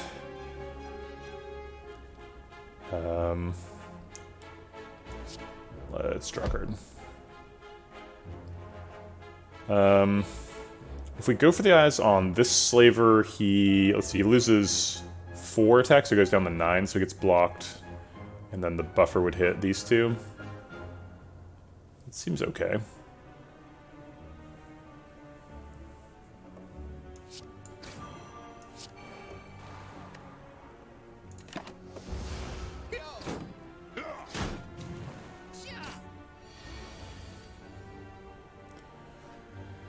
Enlightenment can hit Echo Form if we want. Also hits Force Field, so we can Force Field for free this turn.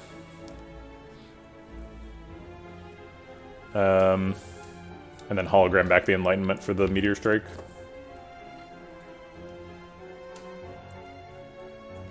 Seems reasonable. Yep, does cost 0, at least this turn. In the discard pile, it costs 2? Oh, right, because this turn wore off. So it does count the decosts. The temporary and permanent work correctly. At least in this case. If we tried to take the force field cost below 0, I think they might not have worked correctly. But they did work correctly here.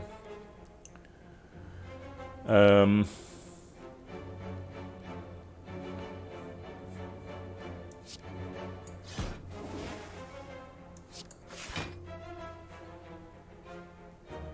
we take the force field back or the enlightenment?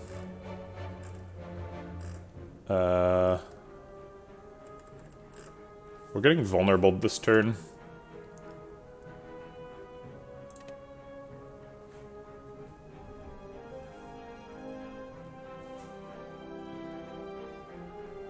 If we take enlightenment, we're going to be able to meteor strike though.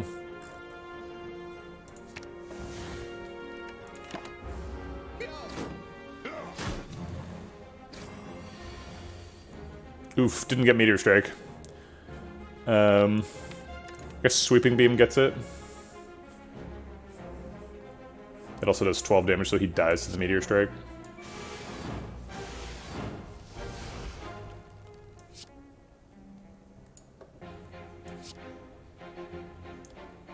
It also evokes both of the Dark Orbs, unfortunately.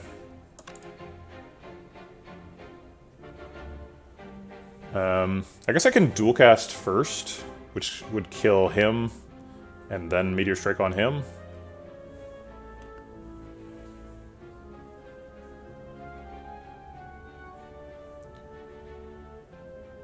But I kind of just want to Meteor Strike and then dual cast and get a bunch of energy.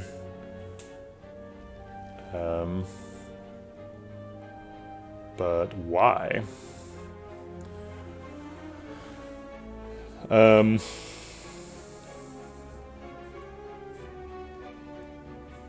We block with these two for 11. Yeah, getting extra energy makes sense, because then we can block. Okay. They're both dead either way.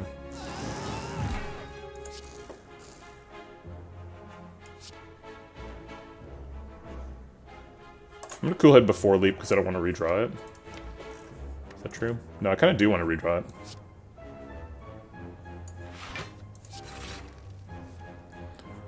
Let's get that out of the way. And I guess one of these.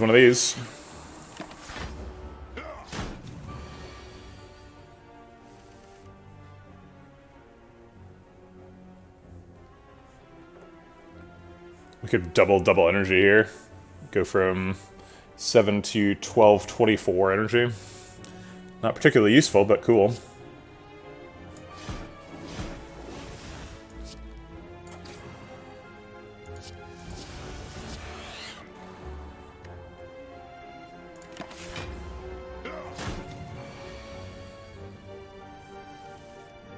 Okay. Click Juicy without thinking about it, that's a mistake. Wow, Fatality, you're like right on top of it. There's the skim, you asked for it. I'm not actually sure we need it. We got Tear 80 too. Has anybody got a Tear 80 in the chat? Save and quit. Lime. Delicious. Tear 80 on Ornithopter too. I feel like After I installed Infomod, I've hit 80% like many times. Yeah. Oh, I see. Because Juzu's a mistake. Yeah, I could undo the Juzu pick. Was it a mistake? Do we want question marks or fights? Ancient Writing is good. Augmenter is good. Is it better than the fight? What are we transforming? I feel like the only... Yeah, I guess Augmenter's not good. Augmenter's bad. Worse than a fight, at least, because fights give us potions. Council of Ghosts, I think we're no on. Max HP is pretty good. Cursed Tome says we're no on, so that's worse than a fight. Forgotten Altar is great, because we have Golden Idol. Masked Bandits is fine. Beggar's great. Vagrant's great. Library's great. Mausoleum's bad. Vampires are bad. So, not 100% clear whether it's a mistake or not. It's not one of those clear ones. Colosseum we're eligible for here. Choose your bracelet.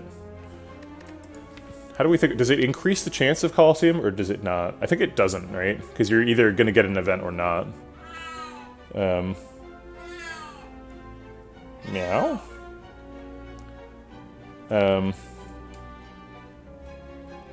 No, that's not true. It does increase the chance of Colosseum, because fight is one of the things that stacks up. All the coconut requesters, I have a treat for you. It's coconut.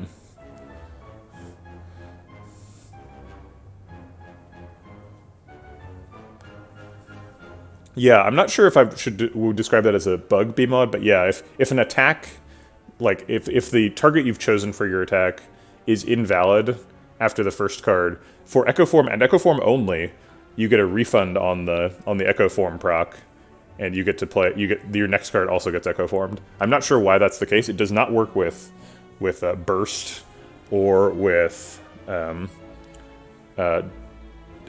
Tap. I don't know why it's like that. It's very strange. I think it's always been like that as long as I've been playing. I think I would probably characterize it as a bug, but it is occasionally useful, and it is the way the game works. So I have used it on occasion, but I always feel a little bit dirty when I do it. I'm like, well, this shouldn't be allowed, but the way it works technically is this. So you can like clear out an enemy before using like a multi-class or something on a Dark Orb with it. Ooh, hey, there's a bug with Infomod. This fight percent should say 0. I have Juzu Bracelet. Do you think that the... Yeah, I think this... Actually, these percentages are wrong, too. Because event should be higher, right? Event's the like, default. If it doesn't hit anything else, it hits event. So this event is actually, like, 72% chance right now. I think I like keeping the Juzu. It makes Act 3 pathing better, too. I think we've got room for a Skim. Skim seems pretty insane.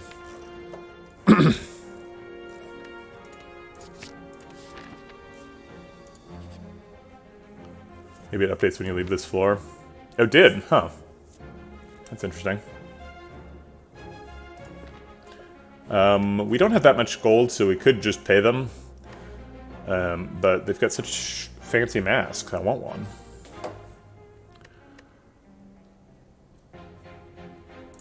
Do we ever die? No, I don't think we do.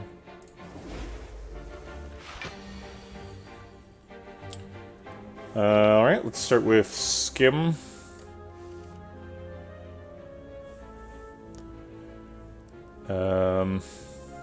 Coolhead blocks out.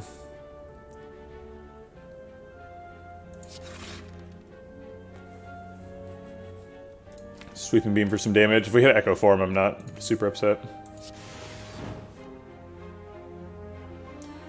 Go for the Eyes draws an extra card here. Kind of unfortunate. If Go for the Eyes did 4 damage, then we could kill Pointy with a Meteor Strike next turn.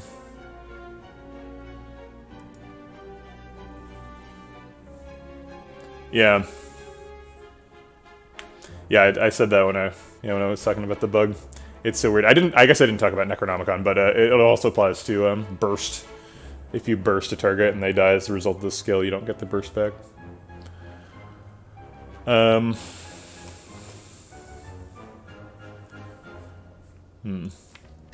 Seems weird to go for the eyes, somebody who isn't attacking, but we're already blocked out. So let's go for Romeo.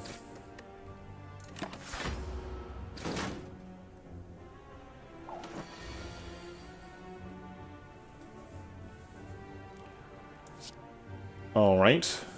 Enlightenment hits Echo Form and stuff. Force Field Leap blocks Pointy, and then Buffer blocks the other two. Seems like the plan.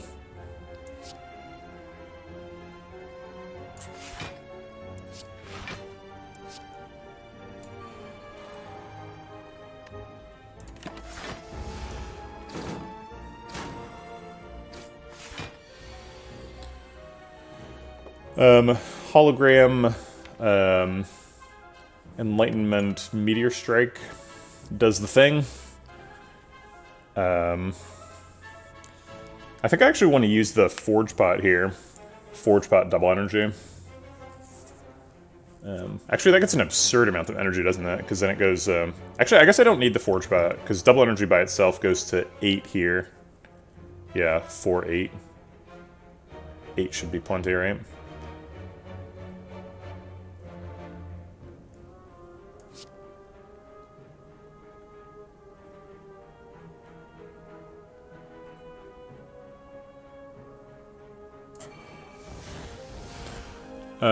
Do we dual cast first? Seems like if we don't dual cast, we're gonna miss a bunch of damage.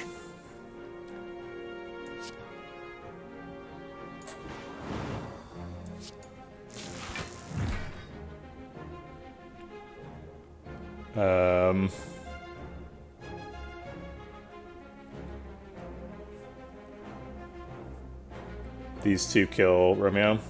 Gets energy back too.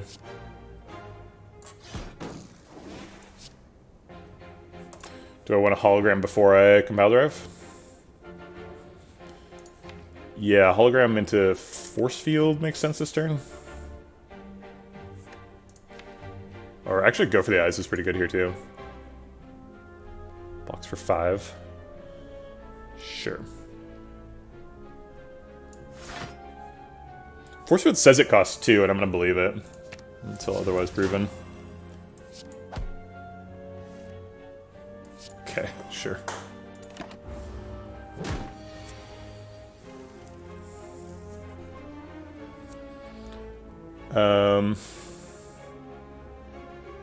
We can double dual cast to get plus 3 energy per, so plus 6 energy, 11. I don't get why you didn't hollow the Enlightenment, so you could have played everything. Yeah, that occurred to me after I played the Meteor Strike. I was like, why did I pay for 5 for that? I think that was just a mistake. Do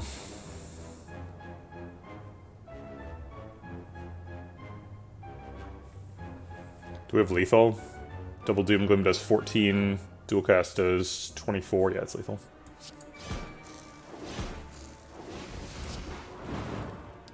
Okay. The Red Mask. Equilibrium seems pretty bad now with Pyramid. Auto Shields is bad. Go for the Eyes is bad. Or we've already got to go for the Eyes. We don't need 2. 28 health. I think we probably rest at one of these two. Is it the first one or the second one?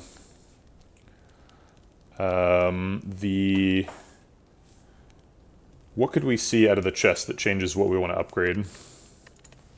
Well, wait, we could see something, right? And that's the point. Or we could see a fruit. Fruit lets us heal for more. So yeah, I guess we're balancing those two. If we see fruit, yeah, or pillow, or actually Gira or Peace Pipe, then we want to rest now because we'll have something non-upgrade to do for the second one. Do we have an important smith to do? Because we might end up not smithing with that line. Enlightenment seems pretty nice. Get Meteor Strike permanently decosted.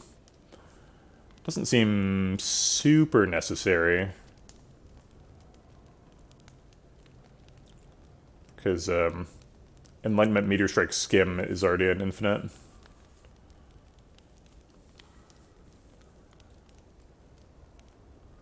Or, well, I guess Enlightenment, Meteor Strike, Skim, Compile Driver, or Cool Head. Something to draw the Skim back.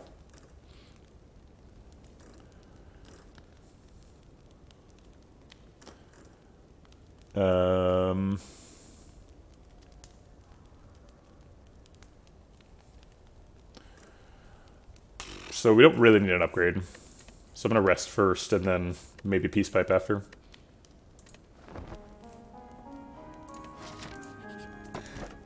Nope.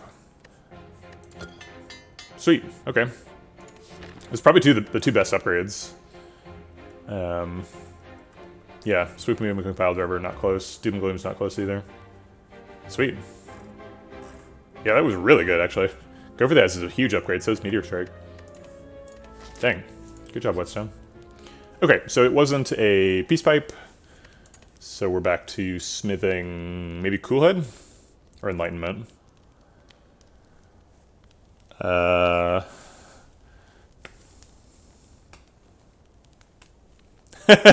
Dude, Fatality. Just think about, next time we see a relic, think about Incense Burner. Do me a favor. Just put that in your head. Yeah, Double Energy was a previous priority. I think the Enlightenment sort of takes the pressure off of it. But we definitely can still do it. Think about the Abacus. Yeah, that'd be nice.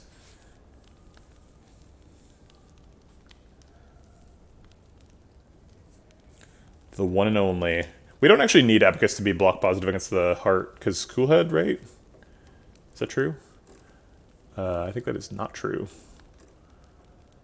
Because we only get to play Cool-Headed once every 3 cards. No, once every 4 cards. And it blocks for 5. So it's net -3 health per loop. Oh wait, no, we can just do Cool-Head Skim. No, that's energy negative. I guess we can just play Force Field and loop.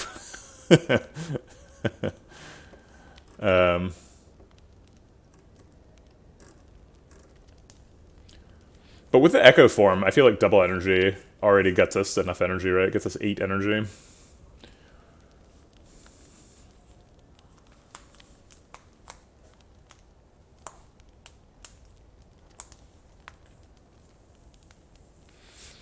Maybe we're supposed to upgrade Force Field? 1 for 16 is more. Yeah, Enlightenment is just a quality of life upgrade, right? Because we can just play Enlightenment every turn. It's not a big deal.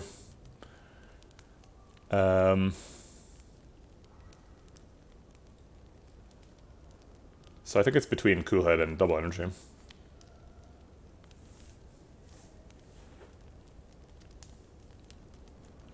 What's the point of the Cool Head upgrade? We could fit in extra force fields. We could play Meteor Strike more regularly.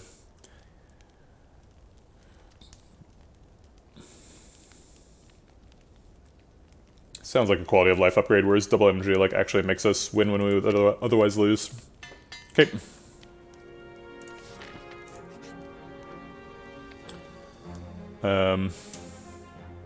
Yeah, Time Meter, I think we're just going to do other stuff, right? Time Meter is just like, whatever we play. 2 force fields and then as many Meteor Strikes as we want to. I don't think Time Meter is too big of a problem. We've got really impactful cards. And a lot of orb slots. If we picked the barrage, we could pick Jax. Get strength, multiply it by 20. Murder people. It's kind of fun. Are there 2 transform targets in the deck? Not really.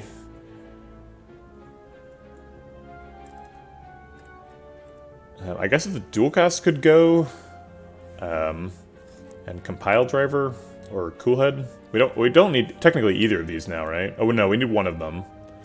Cause Skim and one of these two. So it'd be like dual cast Compile Driver. Oh yeah, Sweeping Beam. That's true. One of these three.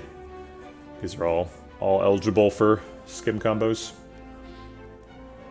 Or I should say Meteor Strike combos. Skim is, you know, the less important part of the combo. So we could do 2 of these because we only need one, and we've got 3. That lets us keep the dual cast for the Dark Orb. Let's just go through the deck real quick. Can't remove Ascender's Bane. Dual cast is useful for Virus. Capacitor is a non-permanent card, but is not technically very useful. Double Energy is useful for getting the thing going, and is a non-permanent card. Force Field is our block plan. Hologram is a non-permanent card, and helps us do weird stuff. Echo Form is non-permanent and totally busted. Sweeping Beam is one of this group. The group that draws 1. Buffer is part of our like block plan while we're setting up. This capacitor is the same as the other one. Go for the Eyes kind of blocked. I guess Go for the Eyes is totally unnecessary, huh? Yeah, we could just remove Go for the Eyes. Weak is nice, but doesn't actually do anything if we're doing infinite stuff. So yeah, I think I'd probably be happiest removing, like, Go for the Eyes, Sweeping Beam, because Cool Head blocks, and Compiled Driver can draw, like, 4 cards, and Dual Cast has Virus target. Loop is good with Virus and is non-permanent. I guess we could... No, maybe it'd be Doom and Gloom, Go for the Eyes. Yeah, Doom and Gloom is over, right? We don't need to develop extra Dark Orbs. So I guess I've got 2 cards I'm pretty happy to transform. It is kind of silly that we were like, did this Whetstone, it gave us the best target, and then we immediately transformed the target. We're like, alright, thanks for that, but no thanks. Could do the Leap as well. Leap is less important than the Force Field. Could do Leap, Doom and Gloom if we want to keep the Go for the Eyes at all costs.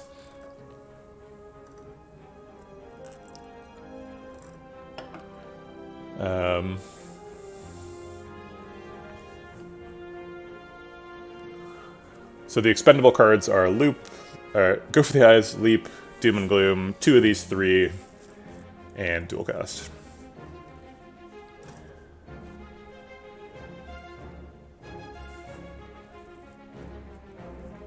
I think Doom and Gloom is probably the worst card in the deck.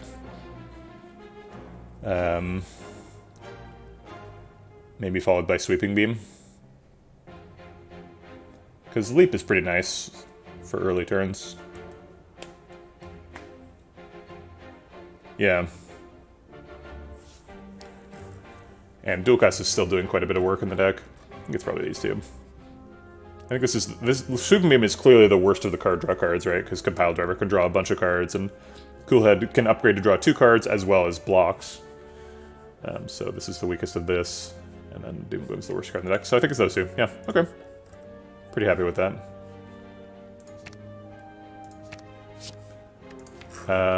Fission Chaos. Interesting. They're definitely a pair, right? Fission can be quite good. Not sure if it's actually good here. Does Chaos get the next upgrade? Chaos Plus and Fission is actually pretty good. Card neutral, energy positive.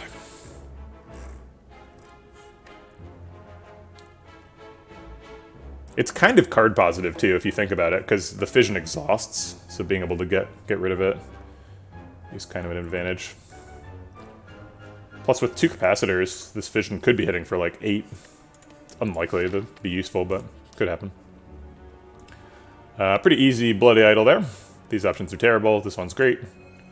Okay. Only got 100 gold, and we're not too afraid of elites, so I think we go left here. 2 potions to spend. And we got the non-wound fight. Great. Probably just buffer capacitor here. We do get debuffed. Do we need Fission Plus? It'd be useful. But I wouldn't say it's needed. Hold the Enlightenment for Meteor Strike or Echo Form next turn. Seems reasonable. I guess we could Fire Pot on the Fat Gremlin just to encourage Leader to summon. And to avoid debuffs. That seems like a pretty safe thing to do.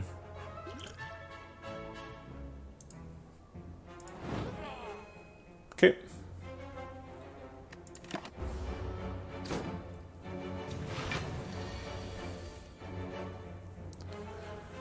Okay. So we got Enlightenment Meteor Strike going on. Got double energy too. Kind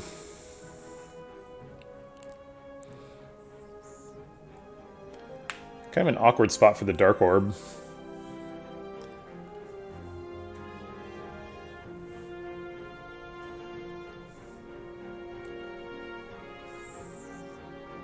We can use Fission to draw 4 cards here, so I think I just go for it. Or actually 5 cards, because we can do Chaos too. Okay.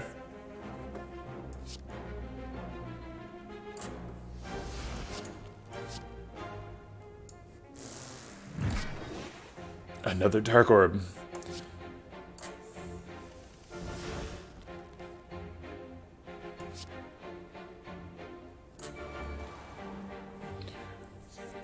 Leap, go for the Ice, blocks out. Not very exciting. Loop, Force Field also blocks out. Got 6 energy left. So we could Hologram Meteor Strike. But that doesn't block out. Hologram Chaos Compile Driver draws a card.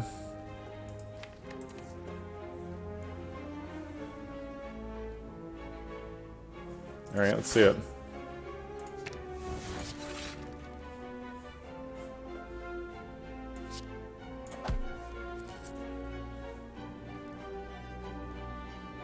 Yeah, I know, right? I hate the reduces the cut until end of turn, or this turn. I hate it. I hate that so much. So triggered by that every time I see it. But what can you do? I kind of want to hold 5 cards so that we can combo next turn easily. But we have a Skim. So whatever.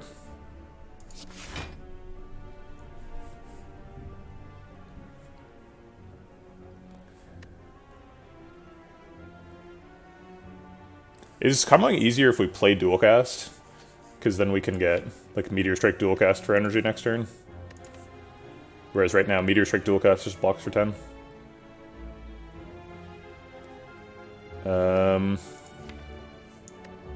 Yeah, that should work. Alright, so we way overblocked. Okay. Maybe if we double Enlightenment, it'll stay 1 cost in the discard pile.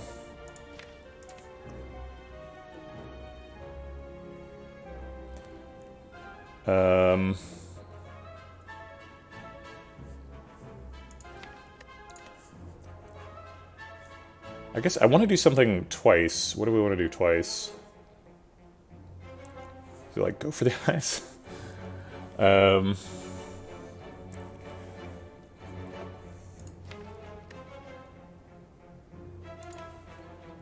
We could Forge Pot and then it would stick. Are we infinite this turn?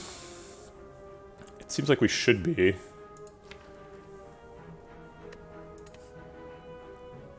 But maybe we need Forge Pot to get there, because then Skim would draw all 4 and Coolhead would draw 2. I think we're probably infinite without Forge Pot though, so let's try and find it. So we Enlightenment and then Meteor Strike. And then Skim, we're down to 1 energy, and we draw 3 of these. But if we miss... No, we could draw all 4 with Coolhead. So with Coolhead Chaos and 3 Plasma Orbs. There's Frost Orb there. But if we play the Coolhead, then we're out of energy, right? And then we still have Forge Pot dual cast, so we can't miss with that. We can just become sad. But then we've got a lot of cards in the discard. We've got Enlightenment, Meteor Strike, Coolhead, Skim. And so our chances of redrawing Skim are pretty low. Yeah, I think the only way to guarantee it is the Forge Pot that makes the Coolhead better. And the Skim better.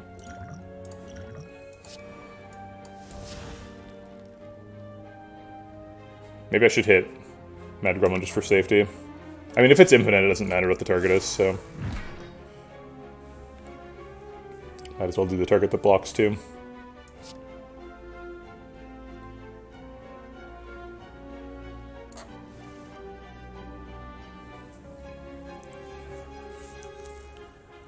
Doesn't look infinite.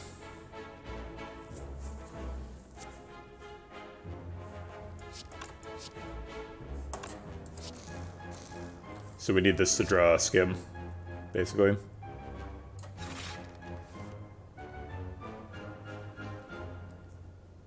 I guess we still have energy, so we can have this hit skim, and it's guaranteed to.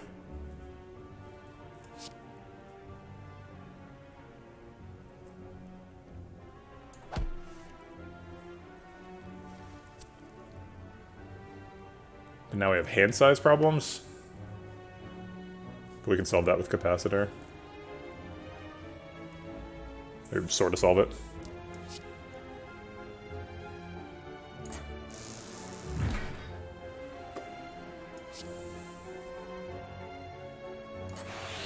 So now skim draws all three. Yeah. Okay. So we're infinite. Cool.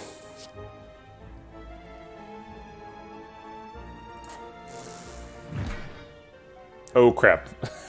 Ran out of energy. Damn it. Alright, well whatever. Infinite next turn. Didn't really matter, right? I guess we should have saved the forge pot, because we didn't need the infinite that turn. We could just set up for next turn. It's fine.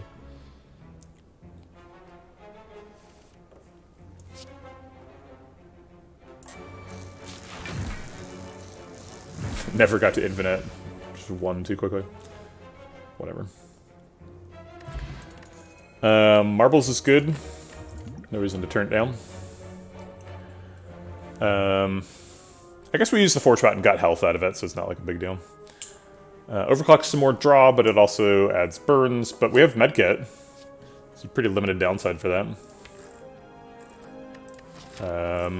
What's the deck size? 19 cards minus 1, 2, 3, 4, 5, 6, 7, 8, 9. So it's a 10-card deck currently, so we actually can't afford to add any more. Oh wait, no, we actually can, because we can combo with 11 cards, right? So we can afford to add an overclock if we want. It's just free draw. Draws 2 cards. Seems pretty good.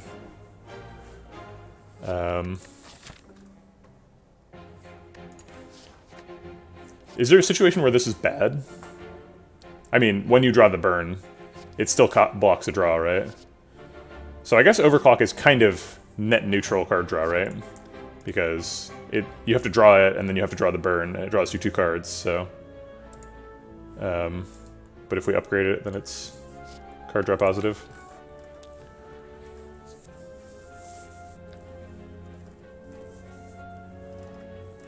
It's like a card that we can draw in our opening hand, though. That makes us draw more cards, right? Like, the downside of the burn only matters later. And maybe later doesn't matter. Right? Because by later, the fight's over, right? We've drawn skim by that point.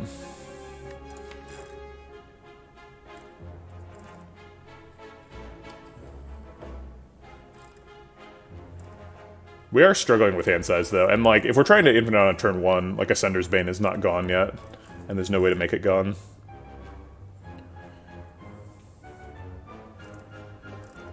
Other than blue candle. Or, you know, lots of Ironclad cards. Alright, there's lots of ways to get rid of Ascender's Bane. We don't have any of them.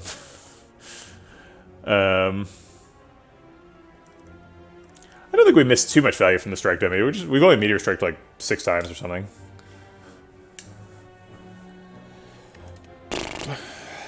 Yeah, I guess we don't really need it, right? I'd rather just upgrade Coolhead and Skim. Because, like, if I take an overclock, I want to upgrade it at some point. I mean, dream scenario, we remove all of the unnecessary cards. We upgrade Coolhead, we upgrade Skim, we upgrade overclock, and we're, like, very consistent.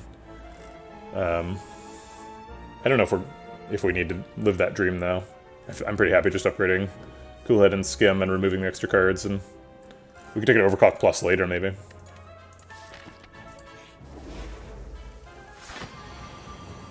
Okay. Turn 1 skim, seems good. Chaos Fission's fine.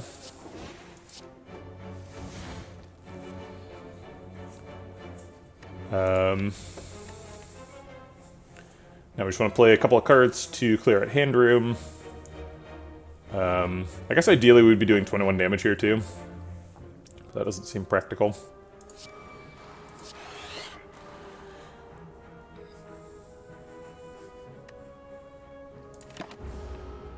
Okay. I didn't know they could spend 2 turns not attacking. She can buff twice in a row? Oh yeah, just can't buff 3 times in a row. Dang. It's kind of scary. Can we get Enlightenment?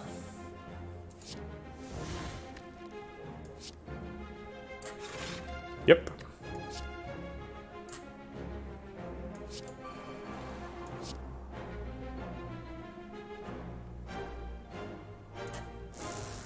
They're trying to call a truce. We see that meteor strike. Don't use it. I'm warning you. We've got strength.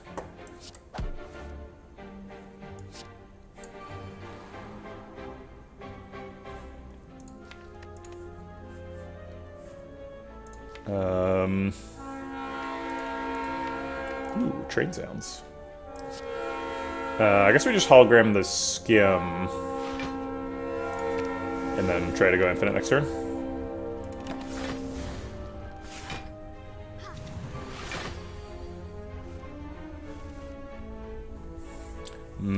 Double meteor strike.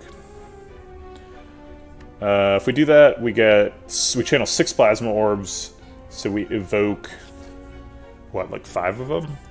Seems energy positive. Then we have to skim because Coolhead isn't upgraded.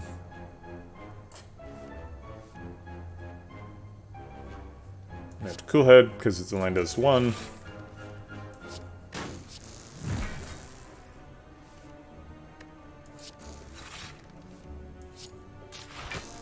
Okay, the first real infinite. Alright. Full health, full potions, heading into the Act 3 boss. Seems like an upgrade. Charge battery is green, but we've already got Leap for that slot.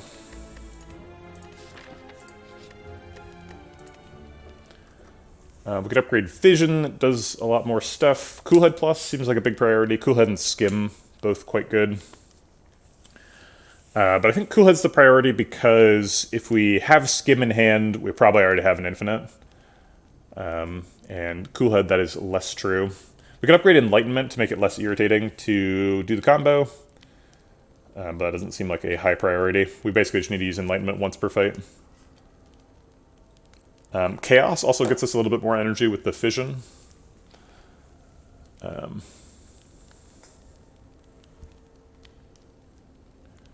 They only have 1 move per intent icon.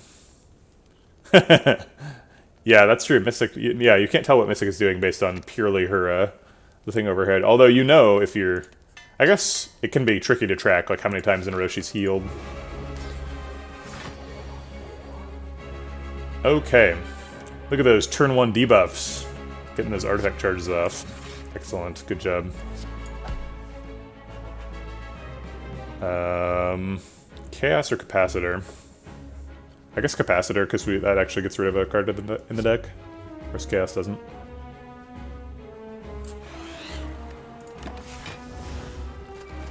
Are we sensitive to them stealing cards? No, they steal Echo Form Buffer, that's fine.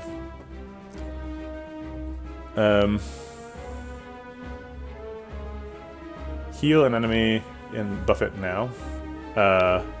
No, it's not. She commits to one of them at the beginning of the turn. If you deal damage over the course of the turn, you can't change your intention. So they would look the same.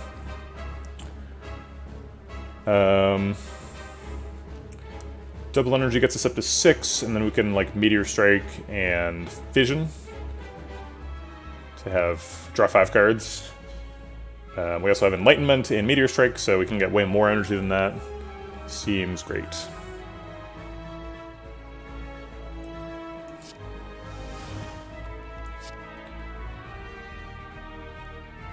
We could try to... I guess we can skim into potentially Echo form to make the Enlightenment better. There's limited downside to looking for that. Sweet. Oh, not that one, this one. All zero cost cards are the same, right? These guys are currently stealing these two cards.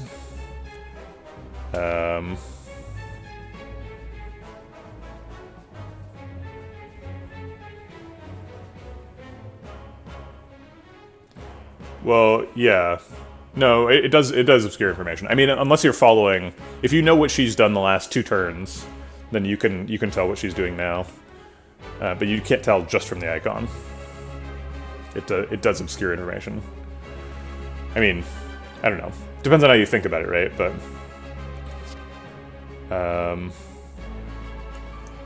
let's clear some hand room. And we can cycle the chaos, but there's not really any reason to. It, like, draws a card, but that card is itself. Okay, whatever.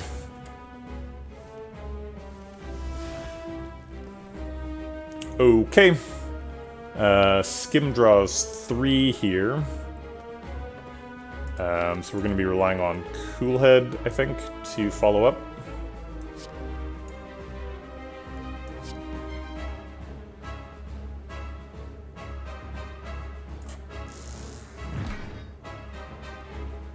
Oh, yeah. I was wondering why you were thinking about the icons, and then, yeah, obviously if you're the author of the Dome mod, you'd have to think about such things. We currently have room in hand for the Skim, so I'll just do it. Wait, do we? Yeah. But now we don't have room for the Coolhead targets, so I'll play the buffer.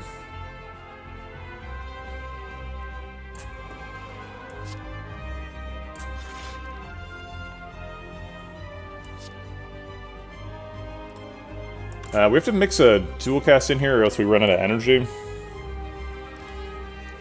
But I think we can afford to do this.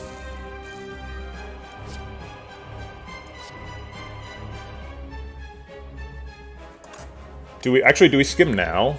Because there's 3 cards here, and if we miss Coolhead, we blow up the infinite, so we have to skim now.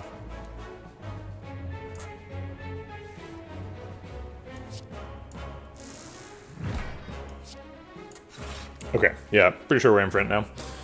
Infinite. Okay. Such an awkward infinite. we have to play Enlightenment all the time.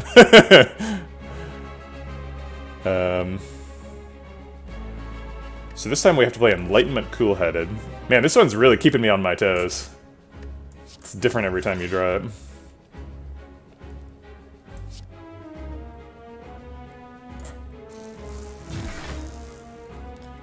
And now Skim only draws 2 cards, but that's fine. I guess we could mix in a force field or something if we wanted to. I guess we could compile driver since that also draws 2 cards. No reason to make it more complicated than it needs to be. I guess I'll do dual cast just to make sure I've got the energy.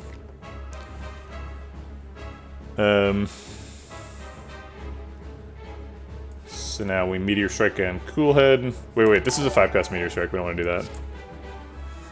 Thanks for the subscription, Sum125. Appreciate the support. Thanks for bacon for 6 months.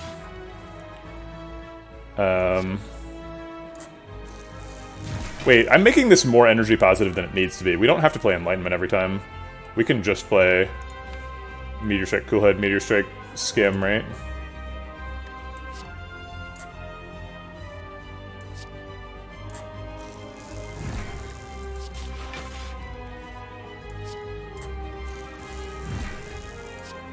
Yeah.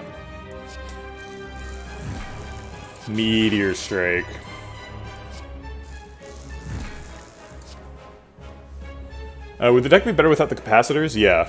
Yes, it would. The capacitors make it more difficult. Right, so we never needed the Enlightenment for the Infinite. We needed the Enlightenment for setup.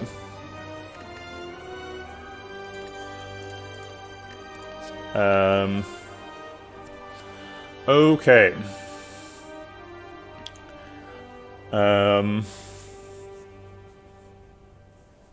Yeah, machine learning? I don't know. I'd rather have a heat sinks than a machine learning. I don't think we really need that. Amplify could hit Echo Form is kind of cute. Buffer is actually a really good target. Second Fission. I mean, the first one actually has been pretty outstanding.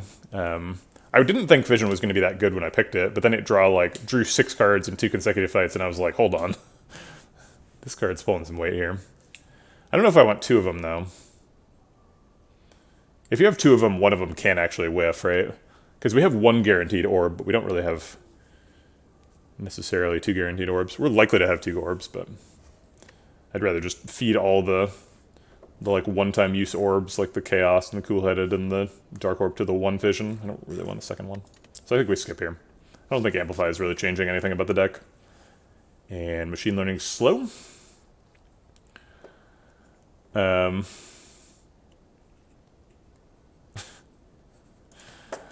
Colorless Pot versus these. Colorless Pot is pretty good at getting you out of trouble. Strength Pot is pretty useless, but so is Explosive Pot.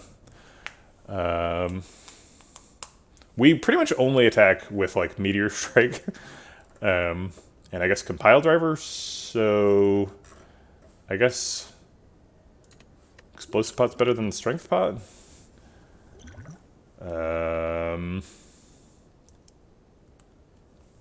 It could hit Darklings and put them in range for a Dark Orb. Sure. And we're skipping these, and what's in the box? Easy Velvet Choker, right? Fusion Hammer, I feel like costs us some somewhat meaningful upgrades. Skim, Fission, Chaos. Looks like we got most of the important ones. I would like Force Field upgraded too. We never get choked, yeah. No, Infinite decks don't get choked. We're care about Time Eater, right? So Choker just encourages us to build the right type of deck. Yeah, definitely Choker.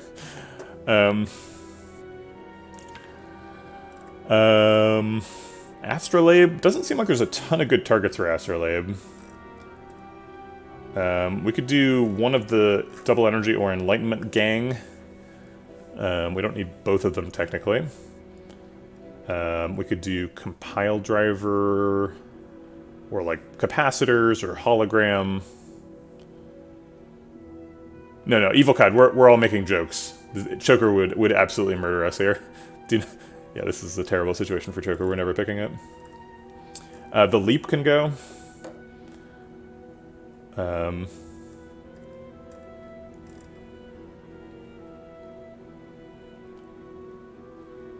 Chaos, go for the Eyes Leap. Yeah, that's pretty reasonable. I wasn't thinking about the Chaos. I was planning on upgrading the Chaos and then feeding it to Fission for another card draw. I was thinking about Chaos Plus as a card draw, but you're kind of right. If we just remove it, that's also a card draw. Well, Compile Driver draws, so I'm a little bit disinclined to include that.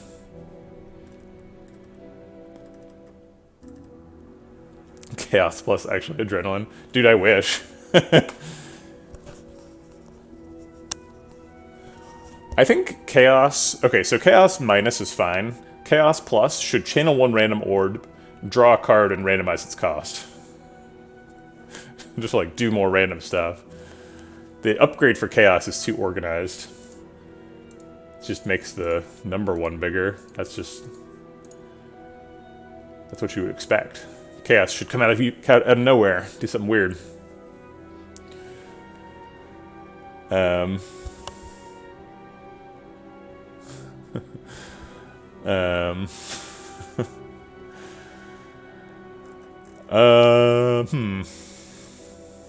mean, it seems like it probably should be Astrolabe. I guess Fusion Hammer means we can just play Meteor Strike, like, out of, you know, with the energy that we actually have. Makes double energy better. Yeah, maybe it's just Fusion Hammer. I don't think we need any of these upgrades super badly.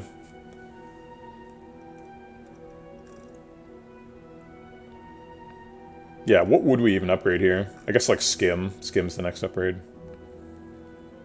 Yeah, we don't need Skim upgrade. Hey, Arc2Tech. How's it going? Force Field would be a nice upgrade too, but that's not really necessary. Okay. Fusion Hammer it is. Yum. Doing Deca first, so we have a 50% chance to dodge Time Eater. We've got our green key, so we don't have to worry about that. We're definitely hunting elites, right? Nemesis is not scary because we have med kit. Looks like 3 elites is possible. Yeah, actually 4 elites is possible. 1, 2, 3, 4. Alright, let's go get them. Question mark first or second? I guess we'll decide after the fight. Excuse me. You know what? I thought I was going to be a 5 energy deck, but I forgot I picked a pyramid. Whatever, it's fine. I'm an 8 energy deck.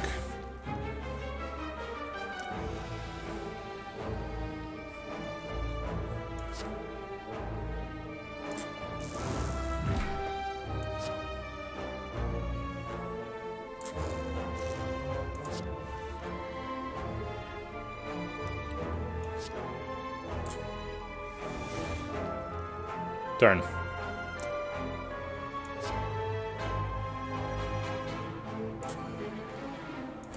Just buffer for safety. Okay.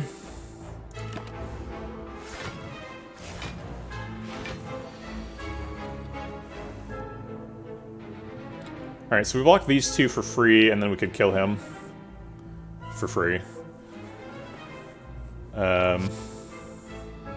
Oh wait, we could do double Chaos. Wait, double Coolhead draws 4 cards? We only have room for 3.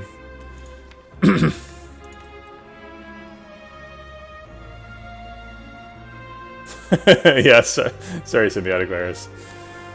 Your usefulness is worn off. I guess we could double Chaos and then single Coolhead. Potentially Compile Driver draws 3. If these are all different than Frost Orbs. And from each other. Worst case scenario, Compile Driver draws 1, though.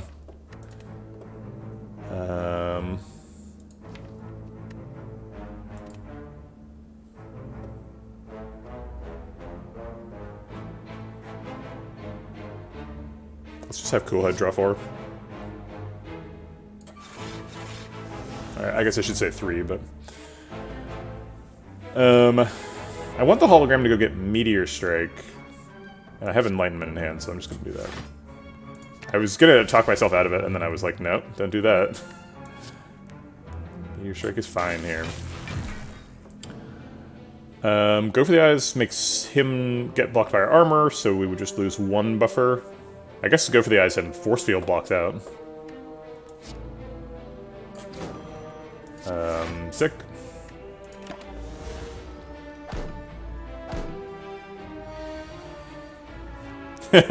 Yeah, it's true. We've had an on and off relationship with the Dark Orb.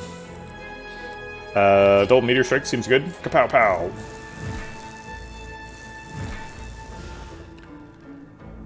$14 energy.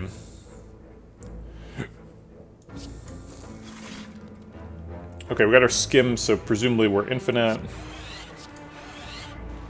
Let's clear some hand room and draw some cards.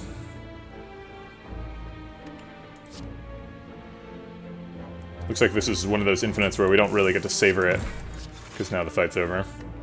But this is infinite. It's important that everyone knows. Nope. These are bad. Boot Sequence at least gets out of the way. Flex Pot is not as useful as these. Actually, Flex Pot might be better than Explosive Pot. I mainly saved the Explosive Pot for the Darkling fight, and now we just did the Darkling fight, so at the very least it can't be the next fight. We could fight him again. Flex Pot makes us faster against Time Eater. Boot sequence plus pyramid equals horn cleat. I mean, we have anchor. Are you trying to say we could turn into a boat? But anchor is the one that blocks for 10. Horn cleat blocks for 14. What's the, almost. Boot sequence plus is almost an upgrade. Or almost a horn cleat. Yeah, I don't know. This is one of those things where you can think about it a lot, but there's really no point. Neither of these potions matters. I guess we want to pick the one that's good against Time Eater, which is Flex Pot, so I'll take Flex Pot. Fine. Maybe if we get orange pellets or something, Flex Pot's way better. Question mark first or later. I don't think it makes any difference at all. I guess, like, the biggest difference is if we get Sphere and get, like, a gambling chip, then we get a better turn 1 against these guys. Falling. We'll get to free capacitor remove here, or go for the eyes. Both reasonable removes. Go for the eyes has the downside of being a permanent card. Capacitor has the downside of making it annoying to get Meteor Strike loops online.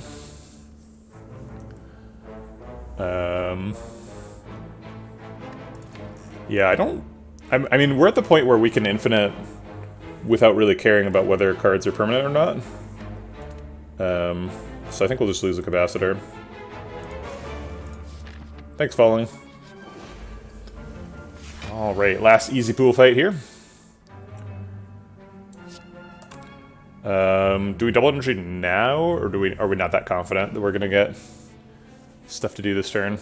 We get to draw 4 cards. Cool Head twice. Yeah, I think I'm pretty confident we're gonna do stuff this turn.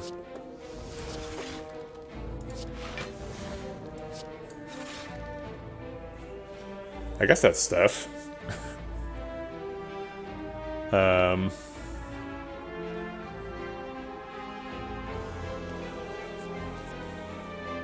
Part of me just wants to hold 5 cards here.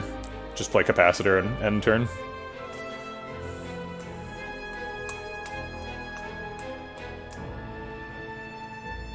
Right, yeah, both Go for the Eyes and Capacitor are just sort of getting in the way of doing stuff.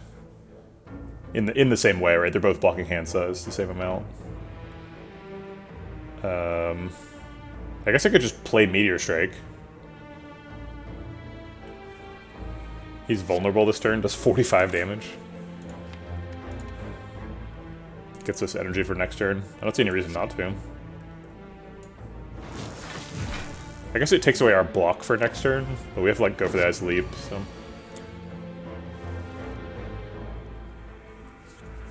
Okay. We need to clear out some room before we skim. Ideally, Enlightenment hits Echo Form and Meteor Strike.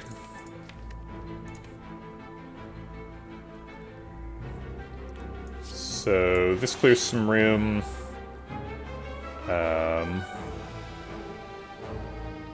This clears some room. Okay. Fission wants to draw 4 cards. We don't have room for that. Guess I can clear out this. And then Compiler.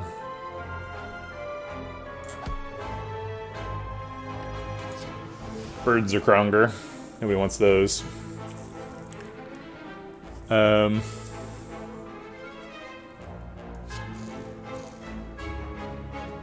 Fission, draw me your cards.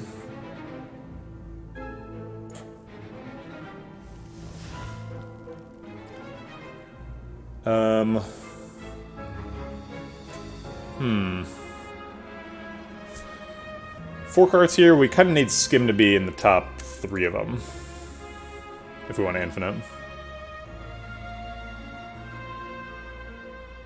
That is a funny email. I guess Loop gets out of the way. Oh, sick. Okay. So there's the Enlightenment target. And now we Meteor Strike Skim. Seems accurate. Oh, he's dead. Okay, we can stop. The fight's over. Alright. Turbo is like the better version of, what's it called? Double energy. But we've already got a double energy. We don't really want voids. Extra cool head would be sort of unnecessary. Let's skip it. If it said plus, maybe. It's a spiker fight. Gadzooks.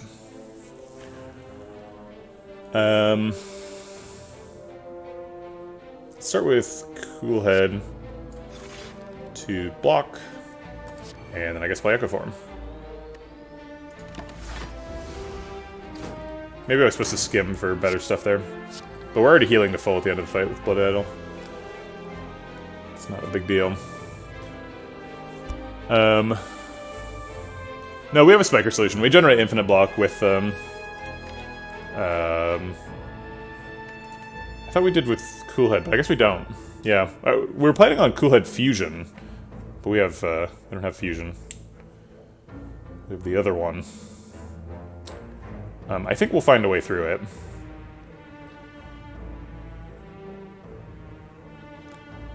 Yeah, Force Field probably is enough, yeah. We could also just kill everybody without using the Dark Orb and then kill him with the Dark Orb. That seems highly unlikely to work. We don't have that much damage.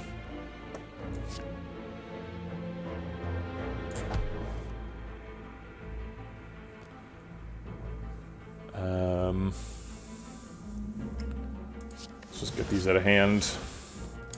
7 cards, so we want to play 2. Guess like Force Field Capacitor gets out of the deck.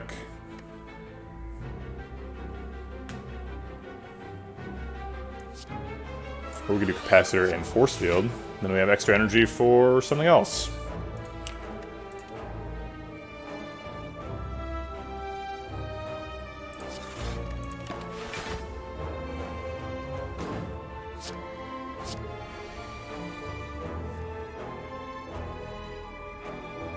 Just casually develop 4 buffers.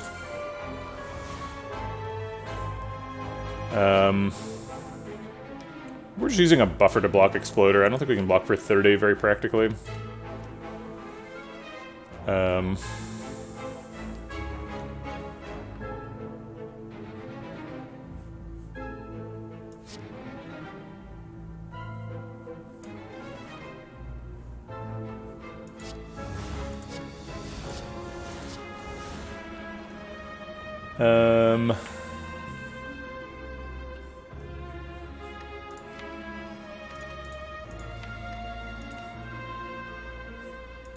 If we... Oh, we've lost our only capacitor. Darn. If we double played a capacitor, we'd have room to Meteor Strike without evoking the Dark Orb.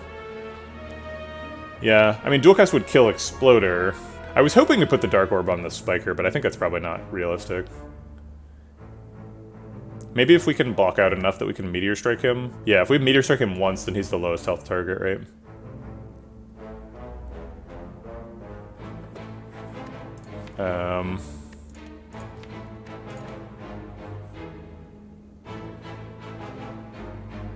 So I'll just hologram the Force Field, and that's the plan for next turn. That's true, buffers would also work. Oh sweet, we got the Meteor Strike. Okay. So, double energy, oh, twice, right? And then that blocks the spike damage, and then he dies to the Dark Orb. Sweet. Okay, and then the other guys we can just infinite at our leisure. Which I think is also now. I'll draw 5 cards. Oh. Right, phases. If we get lucky, we can do it. Hey, we got lucky.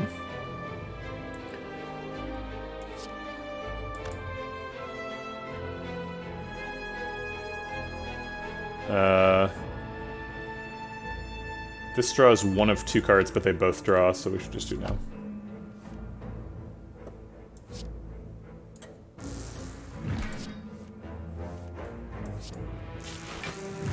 Okay. Nope. Sweeping Beam is something we removed earlier. Rebound doesn't have any particular function. Equilibrium overlaps with Runic Pyramid. Let's go.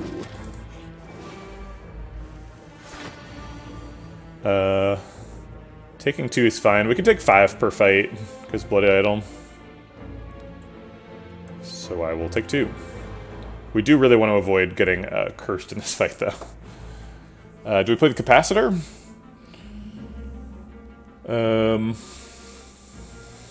I don't see any reason not to. I mean, other than, you know, makes the Plasmorbs more awkward.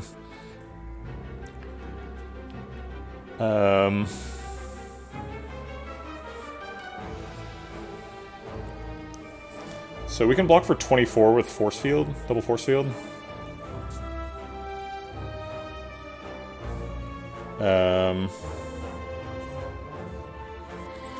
And that mostly blocks out.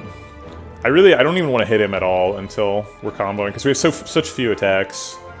The risk of leaving him on Curse is really high.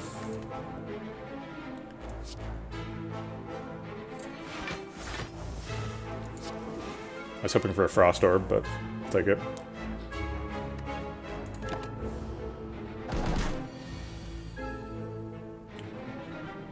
Okay. Double Buffer should block out for the rest of the fight. Get the loop out of hand.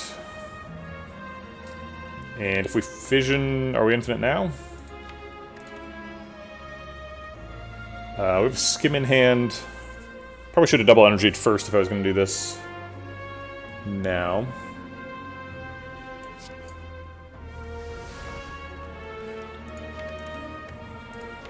Coolhead can miss... oh wait, Skim's in hand. I was saying Coolhead could miss Skim, but Skim's not even a valid target.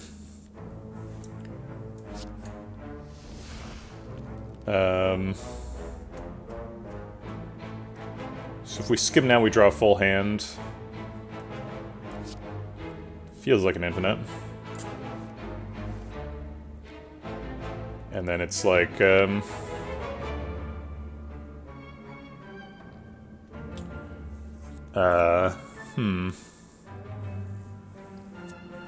I guess it's Enlightenment Coolhead is the next step, yeah.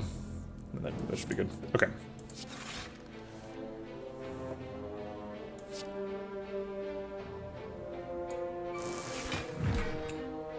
And then Meteor Strike, and...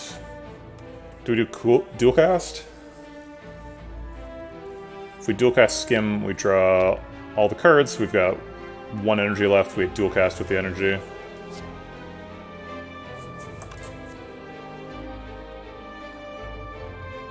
No, why don't we just Skim and draw the 2 cards, and then Enlightenment, Coolhead, and then Meteor Strike for enough energy to continue, I think. This is fine. I'll Force Field just because I'm drawing a card for free, and maybe it's not fine.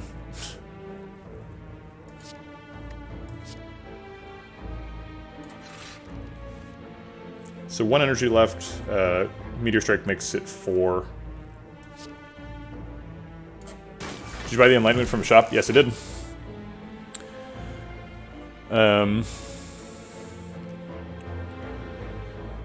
Alright. So Skim currently draws 2.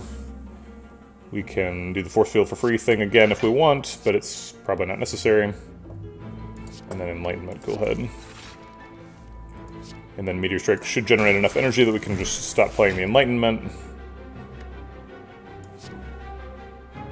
How were you playing the Meteor Strike before that? I wasn't, yeah. We had a Meteor Strike that we couldn't play when we bought it, which is part of the reason we bought it.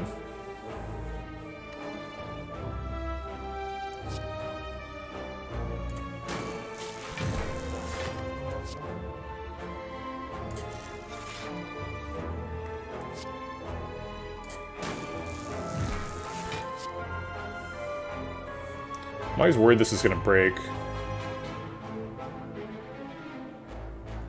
Yeah, this is going to break.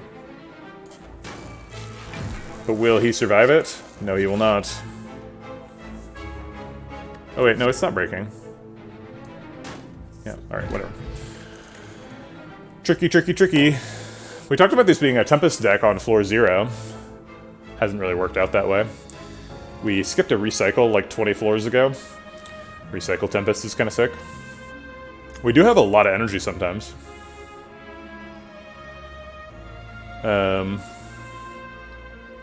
Seek seems amazing. Seek is one of the best cards in the game. Followed only by Seek Plus. Even better. Melter seems unnecessary.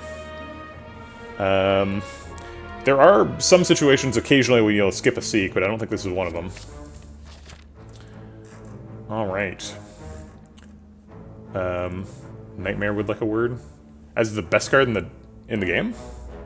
I don't know about Nightmare. Wraithform, maybe. Nightmare doesn't seem like it's even in the conversation. Although I'd listen to an argument for it if you got one.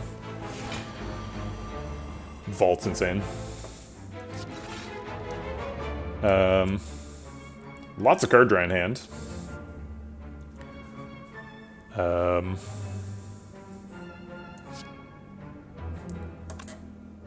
guess we want to do the card draw that's energy positive in case we draw double energy.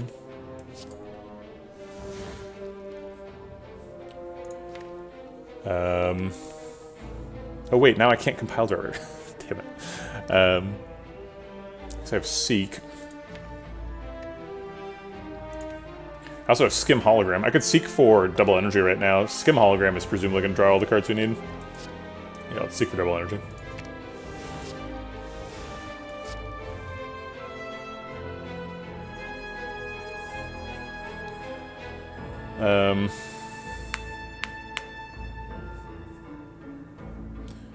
I feel like 4 copies of the best card in many decks is better than any other card in the game. Huh? 4 copies of the best card in many decks is better than any other card in the game. I have no idea what you're talking about. Oh, you mean you're arguing for Nightmare? I see. Gotcha. Yeah, sure. I mean, you Nightmare the best card. That's good, but Nightmare, like, it's very slow, right? You have to spend 3 energy and combine it with the card you're trying to copy. It's not, like, obviously good. Let's just hologram Skim again.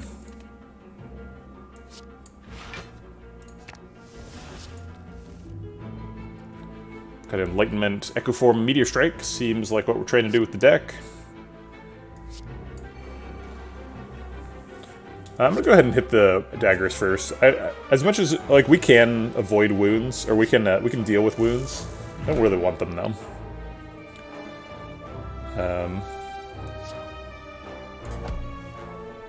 All right, looks like we did fizzle.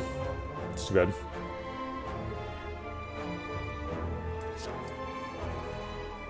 So let's just finish with a bunch of powers. We'll leave Capacitor because it can be. Yeah, it's pretty unlikely to matter, though. We've got 3 Plasma Orbs for next turn.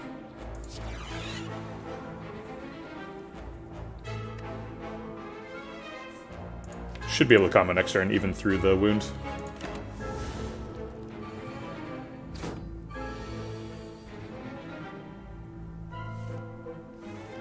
Yeah, we got Skim Coolhead, that's presumably enough.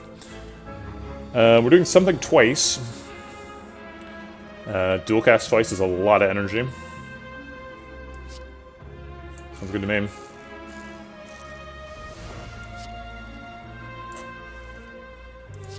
Get that wound out of here.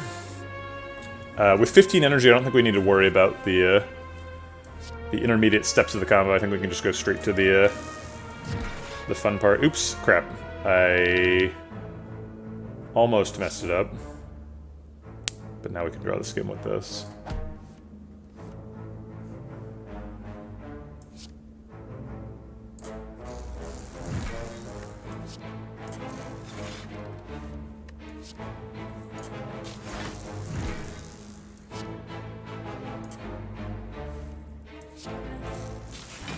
Okay.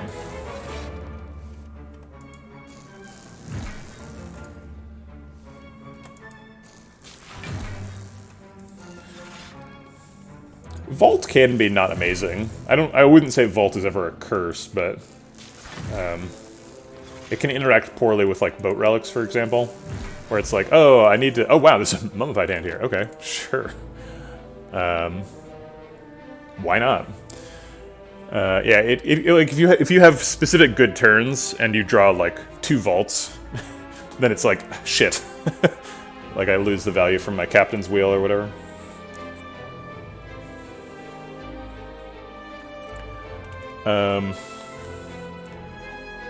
Mummified hands. Well, I want my capacitor back now. I wish I'd given it the go for the eyes instead. Falling event. We just got offered a second fission. I turned it down. I think I'm going to turn this one down too. Second leap seems bad. Rainbow seems unnecessary, but kind of fun. Rainbow fission. Technically, it's energy positive in the presence of fission, right? Costs 2, gains 3. Not good enough. Can't smith because of fusion hammer. I guess we might as well recall because we're at full health. And hope to find a peace pipe or something. Next couple floors.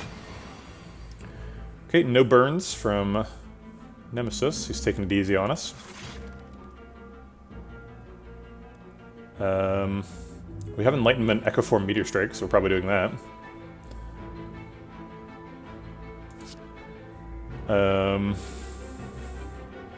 Let's see what we decost. Okay, great. Let's draw some cards. Seek for Skim. Seems right, because we're going to have a bunch of energy from the Meteor Strike dual cast.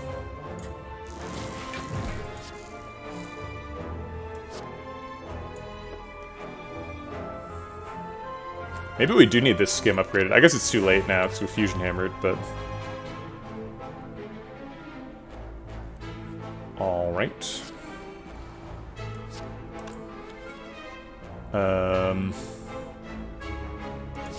Sure.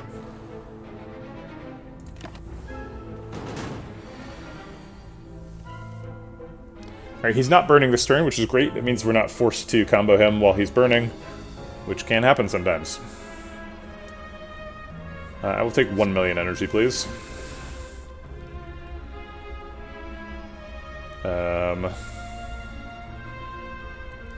And then get this out of hand.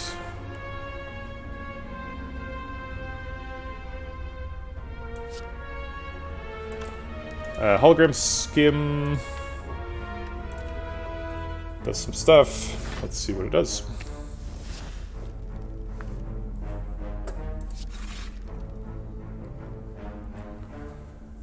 Okay, 3 cards not in hand, 9 cards in hand, so we need to get rid of 1 card. It's probably Fission.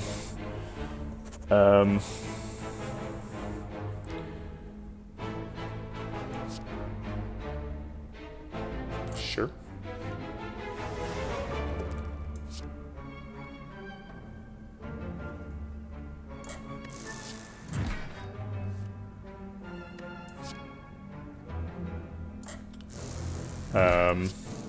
Okay, we don't have to combo this turn. We are comboing, but we just need to generate block.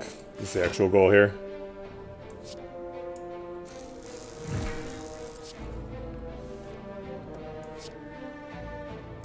Okay, now we're done. Anything else we need to set up? Nope.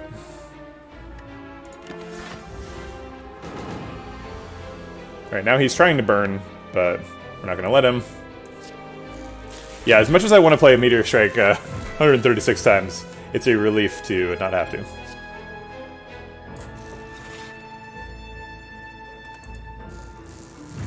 Believe you me, I would. I would do it if necessary, and I have done that in the past. If he was generating burns and we didn't have medkit, we'd be sitting here doing that for a while. Swiftbot is extremely good. These cards are all upgraded. It seems like the problem that the deck has is sometimes you don't have enough card draw, and we don't have enough block or energy. So I'm gonna skip these. Swiftbot is much better than one of these two. I mean, it's better than both. We're keeping Flexbot around just for hypothetical time eater value. Which seems like kind of a stretch. Data Disk is great. That makes our Frost Orbs block a little more. It's not really particularly relevant, but I'll take it. Okay. Giant Head. We don't have anything to do.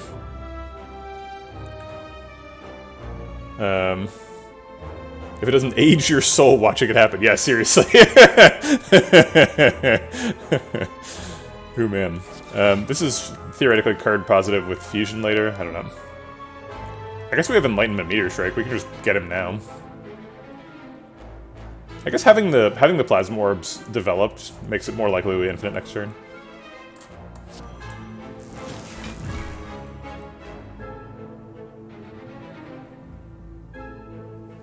Hey, Mubarak. We might want to hologram a Skim next turn, so I'm not going to hologram Meteor Strike now.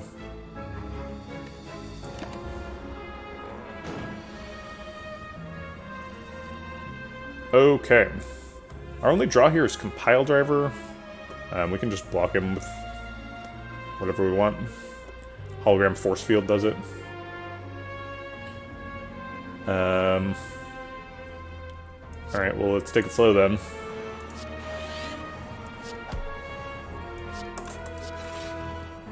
Just kidding, let's take it very fast.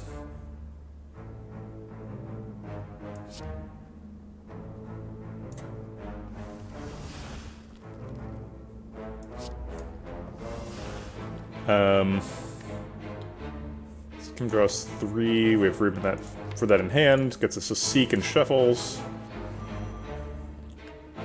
We can hologram back the Skim and we're infinite now.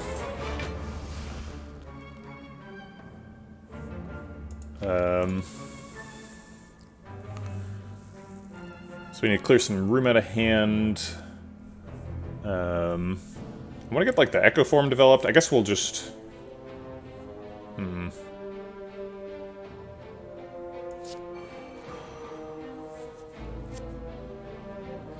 What are we doing here?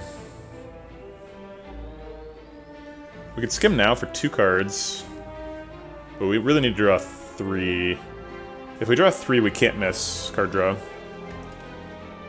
Would this deck consider taking the Upgrade All and no healing? Yeah, certainly. I don't anticipate us ever needing healing. We do have some pretty good sources of marginal healing, but we probably don't need it. Upgrade All would be quite good, too. I guess we can just afford to play Echo Form for 3. We'd have 7 leftover energy. It's plenty. Oh wait, we've Seek. We're never gonna miss. We have Seek. Okay.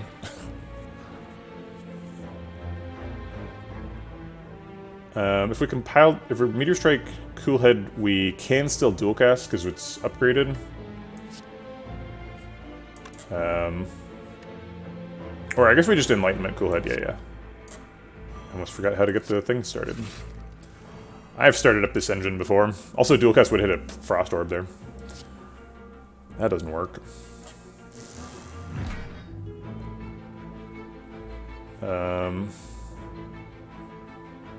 Might as well just Compile Driver instead of Skim. Because there's only 2 cards to draw.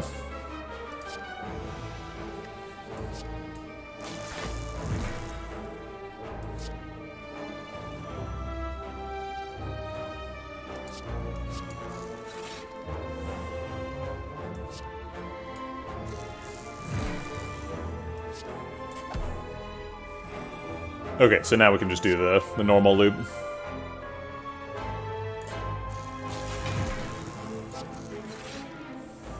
Although he's already dead, so whatever. Alright, Meat on the Bone, equally useless. Second buffer. We have an Echo Form and a Mummified Hand. Are the forces saying yes on buffer. For no on buffer we win a combo on turn 1. And it's not very useful against the heart. But we don't really care about the heart, right? We just care about Time Eater. So does it help against Time Eater? I think the answer is yes, right? It's a buffer minus and we can't upgrade it though.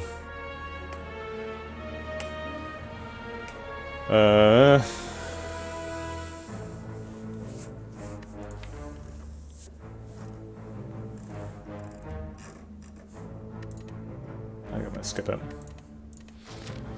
Alright, what do you got for me, question mark? Sensory Stone. We get some health back for free with Blood Idol and perfecting every fight, as well as, theoretically, Ornithopter. So we can pretty much just take 10 with no consequence. We also are forced to rest on this next floor. We're really highly encouraged to press this bottom button here. Okay, alright, I'll press the button.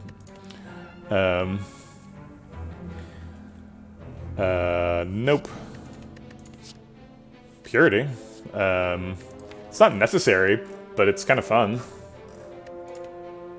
But it isn't card draw. I think that's really the thing we care about. Secret Weapon can get Compile Driver, which draws a bunch of cards. Or Meteor Strike if we have Enlightenment in hand. It's not particularly good against Time Eater, and it's up against Dark Shackles, which is particularly good against Time Eater.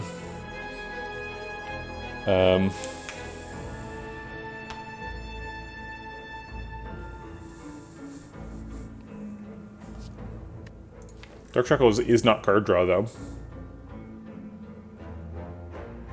Secret Weapon is worse if we upgrade all, that's true. Upgrade all, it can't happen anymore, though.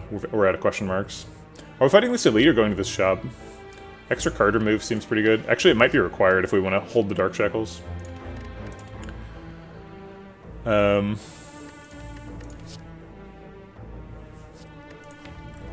guess with Purity we could hold Dark Shackles. What would we remove? Go for the Eyes. Seems like it's either Go for the Eyes or Leap, right? Mayhem for the memes. Mayhem's not bad. What's the worst Mayhem? I guess Hologram? No, we get to choose, right? We get to choose the card. Yeah, Fission. But that's not that bad, it just draws a bunch of cards. It's kind of okay. We have Mummified Hand, it's not a terrible pick. I'm sure that we could pick it and still kill the heart. We're way ahead. But it does seem kind of an extra card, right? I think we maybe just skip all of these. None of them say card draw on them. I guess Secret Weapon kind of does, but I don't think we need Dark Shackles to be upgraded, particularly. Or to beat Time Eater.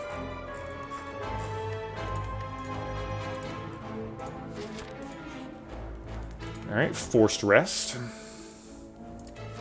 Yeah, I've lost 2 runs. So I lost a Watcher in Act 1, and... Oh wait, no, I lost one. I've lost 3 runs now. So I lost a Watcher in Act 1, I lost a Defect in Act 1, and I lost an Ironclad in Act 3. Both of the Act 1 losses were, like, pretty rough Pandora's boxes.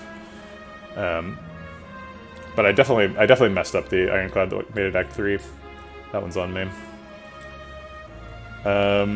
I think removing a card is probably better than a relic.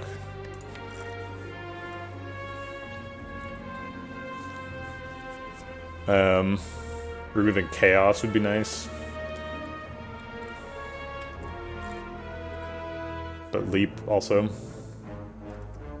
Yeah, Chaos theoretically draws a card, Leap does not. I mean, draws a card is a charitable way of putting that, but... Yeah, I think we care about card removes more than we care about elites. The bomb. We found it. Potion belt to stock up on resources for the heart. Actually, a pretty insane potion belt. We could take potion belt, dupe pot, swift pot. Holy moly.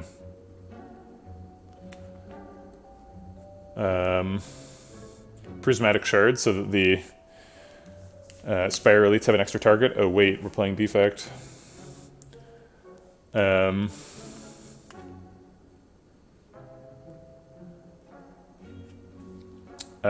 Snecko Oil, because if it hits Meteor Strike, then we can do different types of infinites. We also, like, we have Enlightenment, so there's a pretty limited amount of downside for Snecko Oil, right? Probably want to do card remove, though. It's probably just card remove and leave. I'm not super convinced by the Potion Belt line.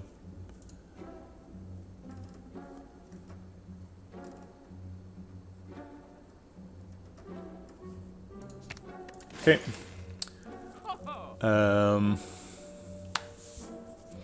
We could just do Potion Belt Swift Pot. And leave a spot open. I don't know if the dupe pot's really super good.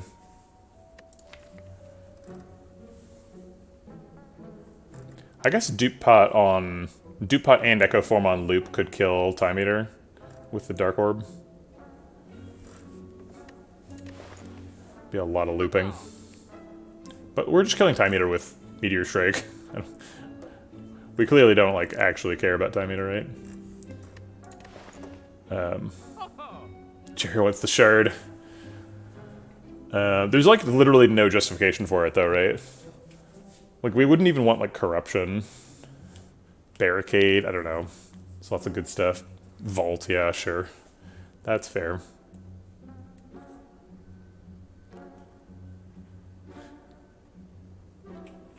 There are definitely some good cards. No doubt about that. Would we take a backflip? Backflips... I guess it's okay.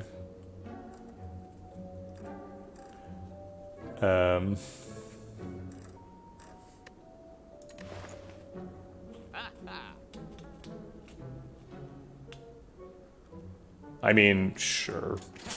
Whatever. Okay.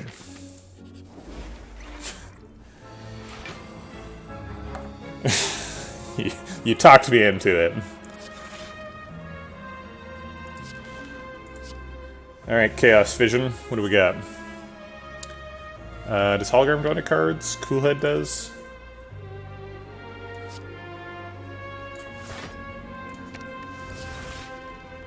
We fizzled.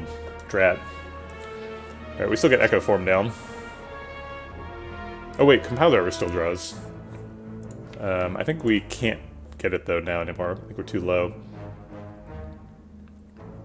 But whatever. Oh wait, no, we can get it. We just need. We would have to have drawn Skim there. No, there was no way to do it. I was thinking maybe the Mummified Hand could pull it off, but no. Speaking of Mummified Hand, sweet, sweet. Okay. We're done.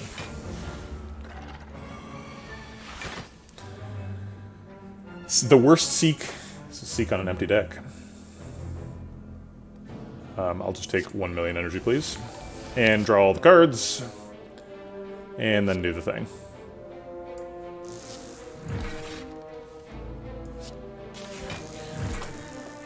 Thanks for the follow, Blurg.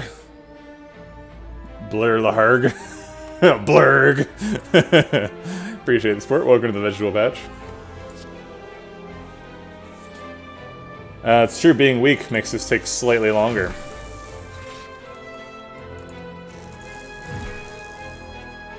I feel like we're kind of sneaking up on turn 1 combos. We're like almost getting there.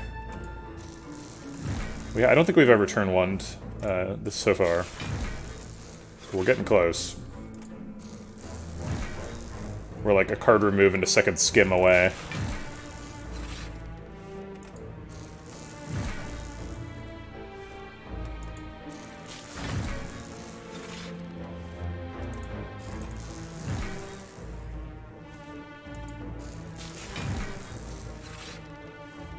Got him. Alright, show me some Mimi non-defect cards. Oh shit. I mean, that's another Skim, right? That's what that card is. That's a Skim. Jerry called it. Said Acro. We have room in the deck, right? So we've got 18 cards. It's allowed to be an 11 card combo. We've got medical kit, so we get to keep actually 11 cards. 18 minus 1, 2, 3, 4, 5, 6, 7, 8. So it's a 10 card deck. Yep, so we've got room. That means we can never combo on 1 because of Ascender's Bane. But whatever. Okay. Memory is better than Colorless Pop? I would say almost certainly. Having an Acro or a Skim in the discard makes Liquid Memories insane. A forced meaningless campsite. The hallmark of a successful Slay the Spire run. Okay. We drew both. It's not clear we're going to have anything we want to discard, but if we do Acro first, then we're drawing net 5 cards rather than net 6. Which seems important.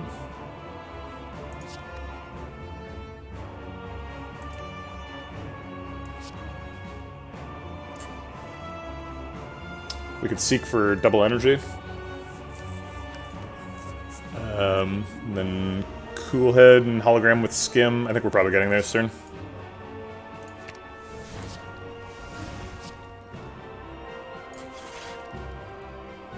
Enlightenment hits Ectoform Meteor Strike. Yeah, discard Defect. Did that hit dual cast? It did. Oh wait, we want to compile driver first. Well, we've still got the variety of orb types.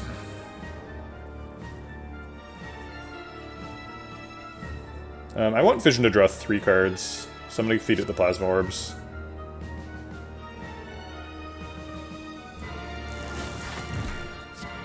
Oh, I guess I could have Capacitored, shoot. Yeah, Capacitor was super good there. Oh well.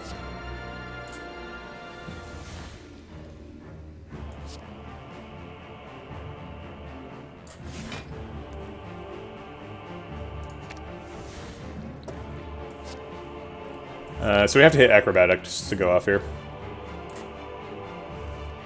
Sick. We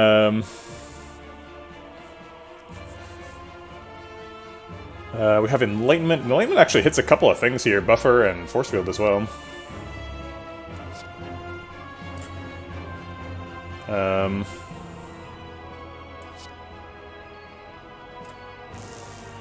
So this is guaranteed to hit Skim? No, it's guaranteed to hit these, though.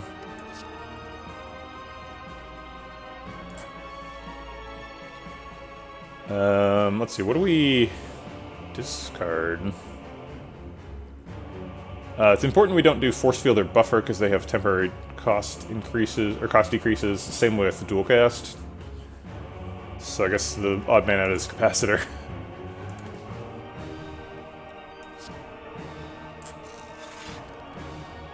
That's right, yeah. Acrobatics Tactician Defect. Spazzed out little robot jumping all over the place. Let's play the Enlightenment and then Compile Driver to draw some cards. This is Skim, yeah.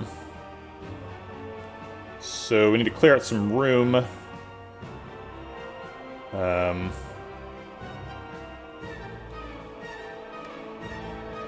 But I'm worried about running out of energy, so I'm going to Meteor Strike and then Capacitor. Next Meteor Strike, we shouldn't be worried anymore about energy.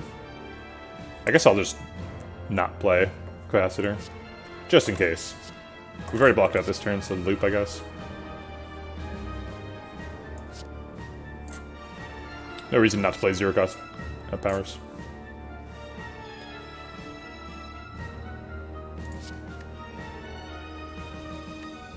Wait, can we manipulate this so that Mummified Hand hits Meteor Strike? I want that to happen at some point in the run.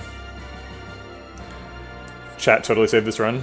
Did they? I mean, I don't know. Is there like a specific piece of advice you're pointing to? I mean, chat saves every run. Just because it would be sad if chat weren't here. Oh, Shard. I see, I see.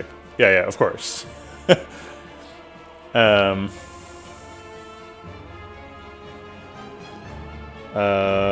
Compile Driver draws us back. The card draw stuff. We need to play Capacitor now because hand size. We've got 3 cards we want to draw, so we want to play Skim. And now we can draw 3 cards, and that's the infinite. Okay, cool. We did it.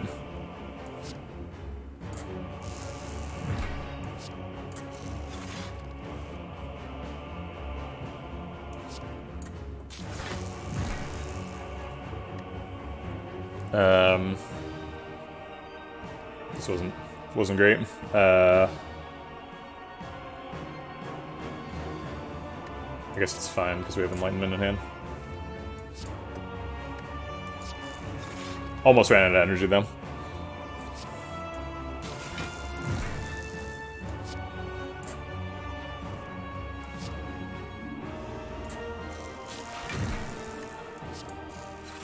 But how do we beat Time Eater? Good question. Let's find out.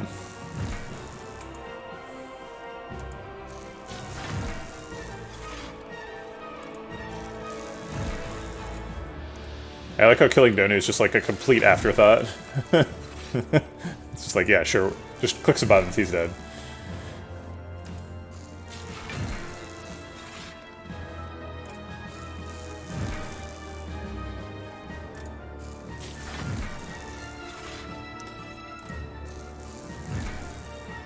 I wonder how many times I've died to Donu. I think it's a lot.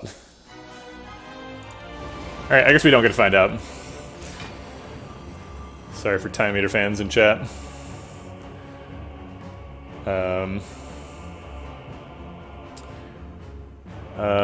Do we use a potion? Do we seek for skim? Do we just not worry about comboing on turn 1?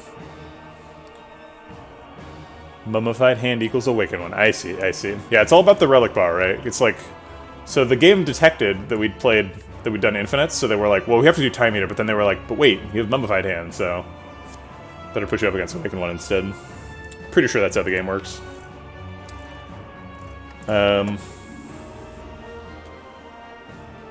Seek for skim is the I want to go right now plan. What are we holding these potions for if we're not fighting Time Eater? What do we do with them? I don't know. Let's seek for skim because it's fun. Doesn't look like we're going to combo this turn, but maybe Compile Driver saves us. Excuse me, I gotta go get a package.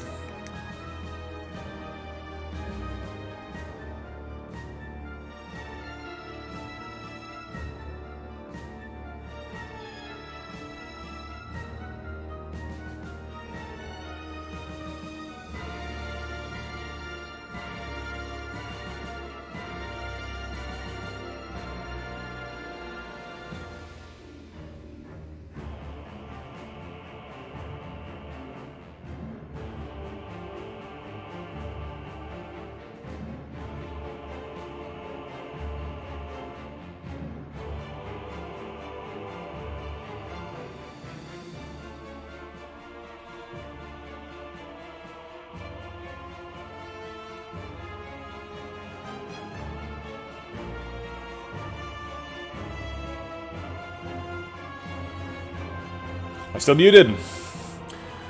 Alright, so I want to play acrobatics, but the responsible adult says that the 6 health matters, so we'll play buffer instead.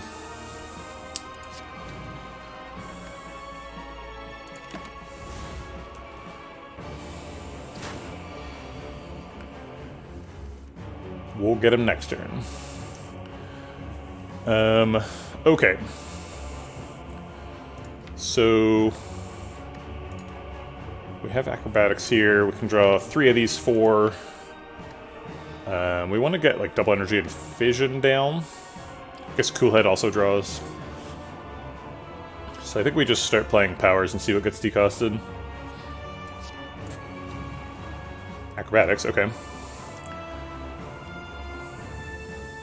So I guess that means we play another power. Let's see, if we play a power, we go down to 2 energy.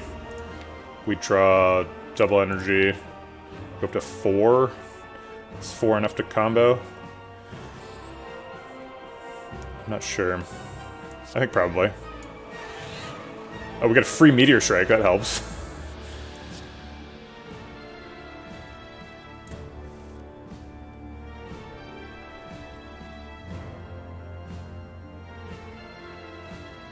I don't need dual cast right now.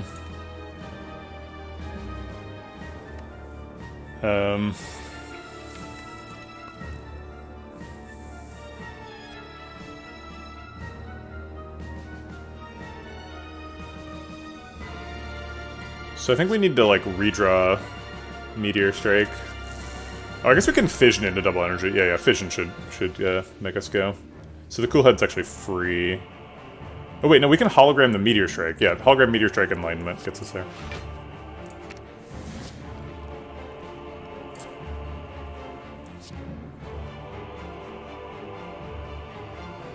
Actually, now I fission, right? No, this currently overdraws. Oh no, it only draws 4 cards. Okay.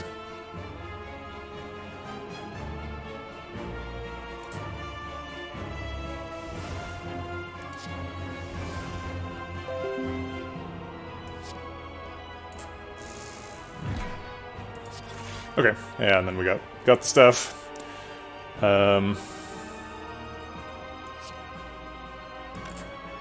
Guess I'll make room in hand. No wait, hand room is not the problem. There just aren't enough cards to draw.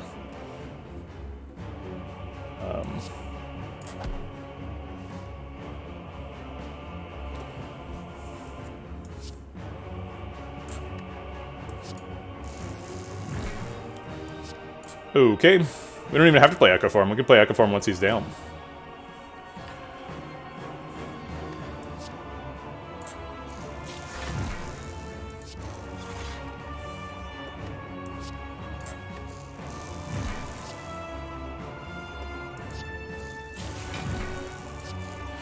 Alright, so Awaken One's down.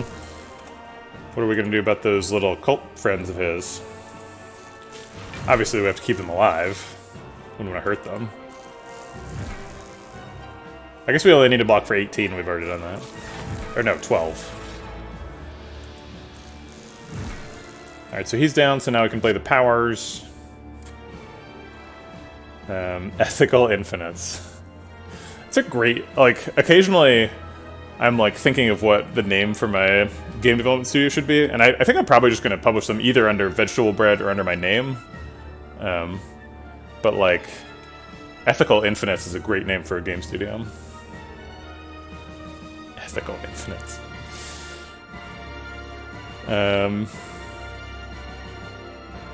Okay, we can stop there. I like how this deck doesn't even hurt the cultists. They get to still be at full health when they leave.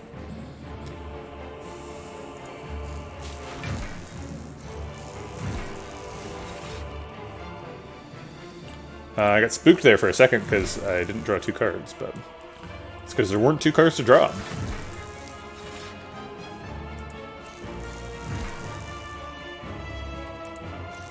Kronger Studios. Ooh, man. People got some good names. I'm gonna write these down.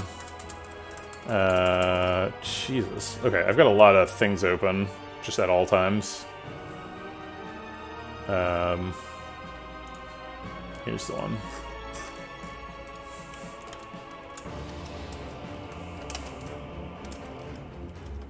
So we got Kronger Studios, Ethical Infinites. Great. Okay, back to infiniting. Awaken one to death.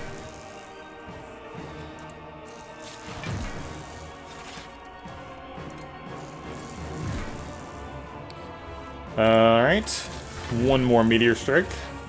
And then his flock will flee in terror. Ha ha ha.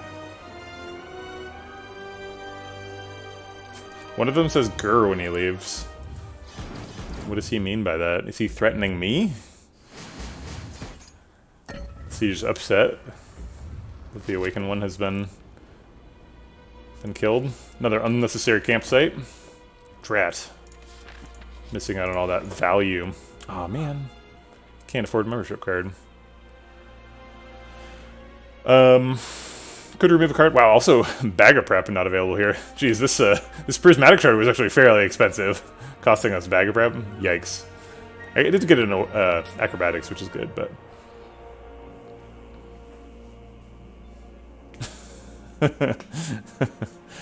I think we'll be fine. If we remove a card, it's probably what? Chaos? Chaos is quite bad. Acro's Bag of Prep every turn. Fair point. Yeah, I think it's Chaos. Chaos is the worst card in the deck. All the other cards like draw or do something else.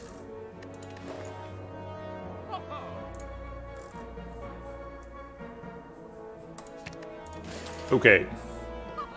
Can't afford anything else, so let's leave.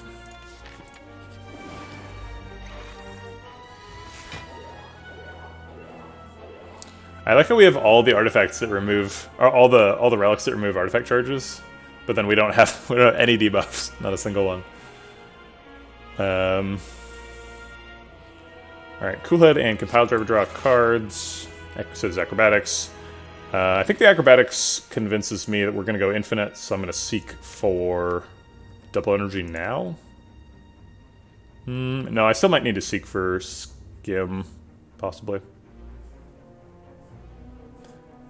Can Compile Driver overdraw 3 cards? It can't, right? I guess it can after Meteor Strike, but after Meteor Strike we usually don't care. No, actually it can't, because there's no source of Dark Orbs. So after Meteor Strike we can't have a Dark Orb. We have a GFTE. A gift? Grand Finale? The End? I don't know what you're talking about. Go for the eyes. Oh, that's true. I see. Alright, so let's use these. Okay, so we drew the double energy.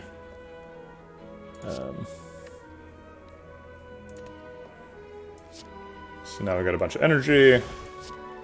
And more cards. Okay, so we actually do need to seek for the Skim. Okay.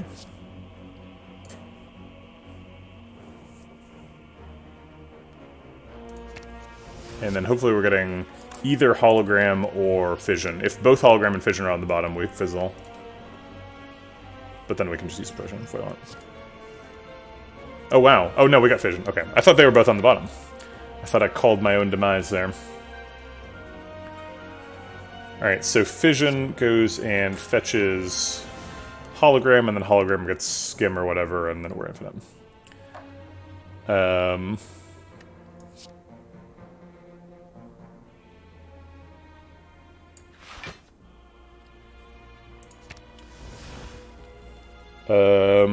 No room to play the Skim currently, so we're going to play the cheap power game. For a second. Now there's room for Skim. I'm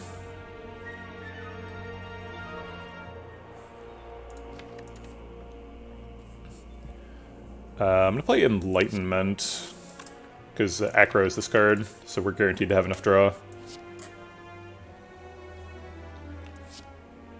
So we're allowed to start doing the thing. Let's see. Coolhead will draw Acro and 1, and then Acro will draw 3, so we're allowed to play 1 more card. So that card is dual cast. Actually, we can draw even more than that, because Coolhead Compile Driver draws 2. Okay.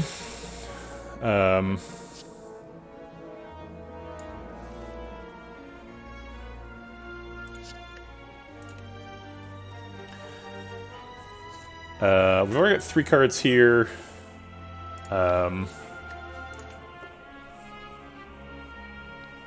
So we Compile Driver first. Okay, we got Acrobatics.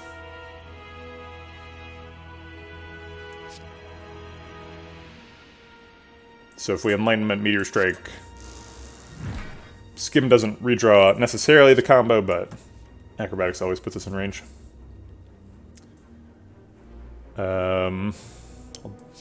Let's see. Let's clear out some hand room.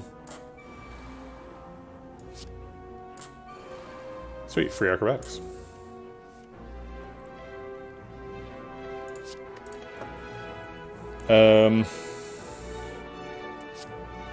Enlightenment, and then Skim draws the hand, and then finally we're infinite the easy way.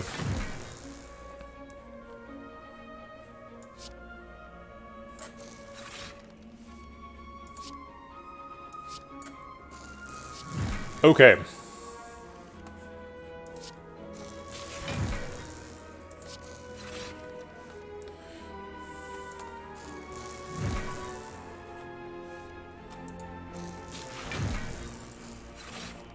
Turn 1.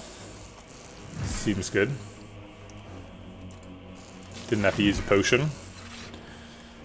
I like how this run has no setup relics. There's just nothing that has a number up here. So it's just end the fight whenever you want. No fatal stuff. Ooh, blue candle's actually pretty good. Clears a hand room on turn 1.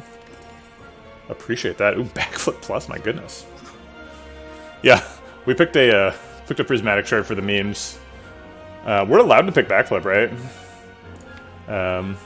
18 card deck, 11 cards are allowed for the combo, even against the heart. We currently have 18 minus 1, 2, 3, 4, 5, 6, 7,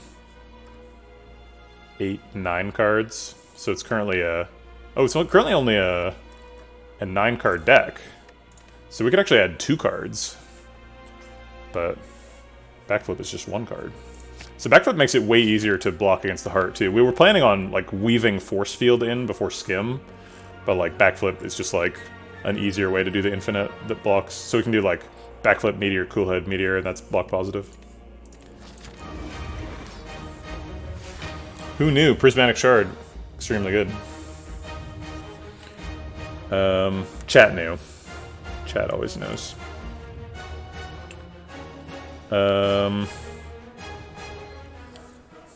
So Seek is probably going on like skim here. Buffer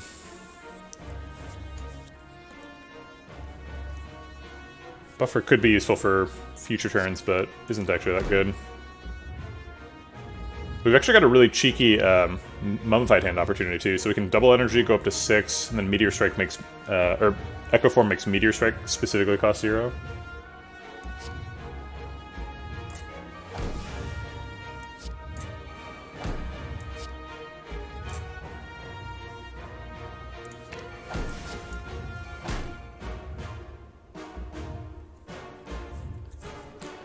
Looks like we might have to use a Swiftbot to combo. Or Liquid Memories.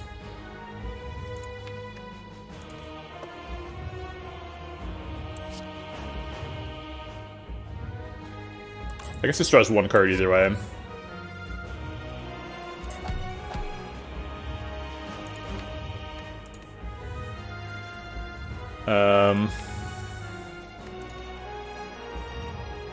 Meteor Strike Dual Cast gives us the energy to keep going.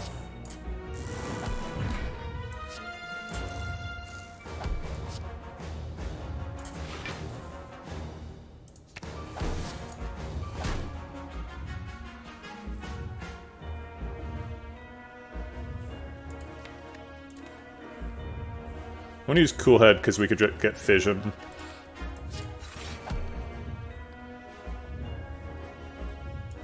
Fission draws 3. Gives us some energy back. Yeah, we got a Prismatic Shard. It's actually doing pretty well for us. Got us an Acrobatics and a Backflip. Only 2 card rewards, and both of them were insane, I have to say.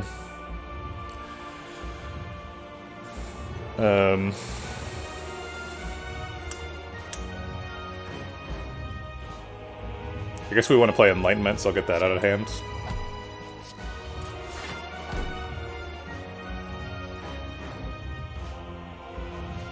Meteor Strike Cool Head or Cool Head Meteor Strike?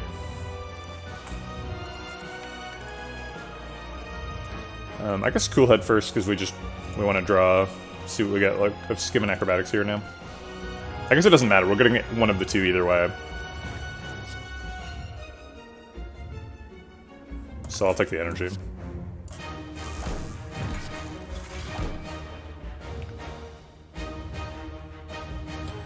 Not enough cards in hand for the powers, so we play a cheap, or for the hand room, so I'll play a cheap power.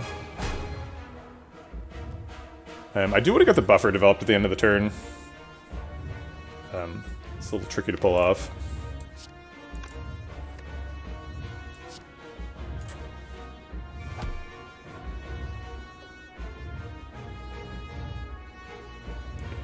Need to make room for Acrobatics. Enlightenment makes sense.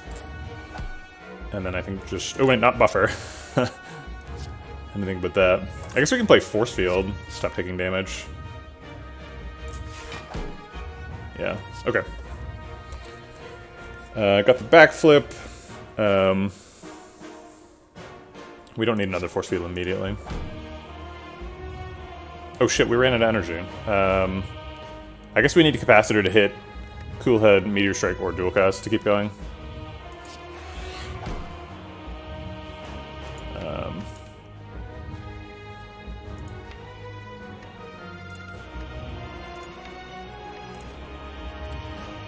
Yeah, we fizzled. Oops.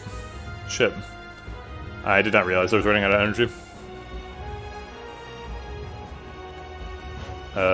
Compiler does not matter, but I guess matters a little bit. So now we know the 5 statuses are all going on top, and we're drawing 2 of them. And then we can draw the other ones voluntarily. That's true, we could force here. Liquid Memories into... Actually, no.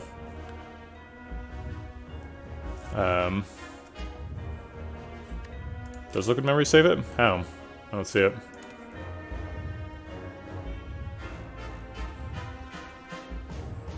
There's nothing here that's energy positive.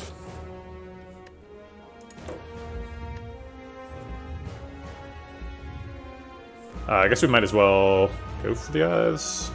Wait, that means we draw an extra card. How many statuses do we want to draw? Is more better? Yeah, more is better. Okay.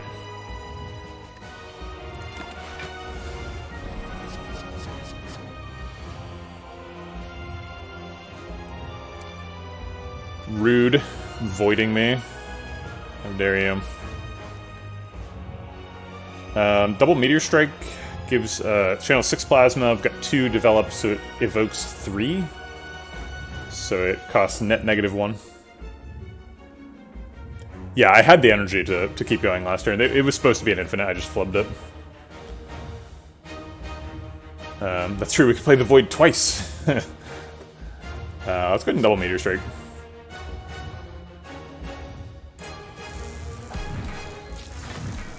Mostly just for fun. Where did that block come from?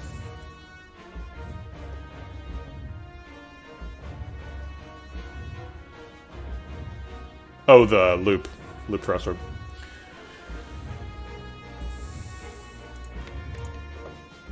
Backflip draws the other 2 statuses.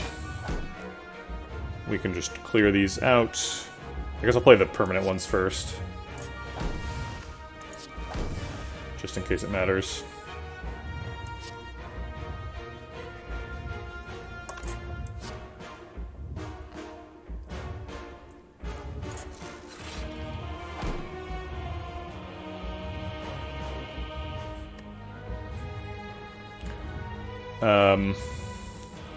How confident are we that we don't need to take any more beat damage? If we buffer Force Field, then Force Field costs 0.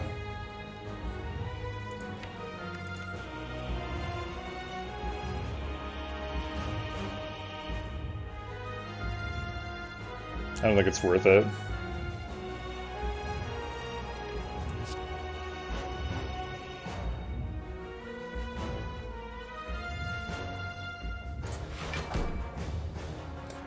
Clearing out room for Skim. I want to keep the energy, so I'm not going to play the slime. Oops, I didn't need to do that. Got extra room.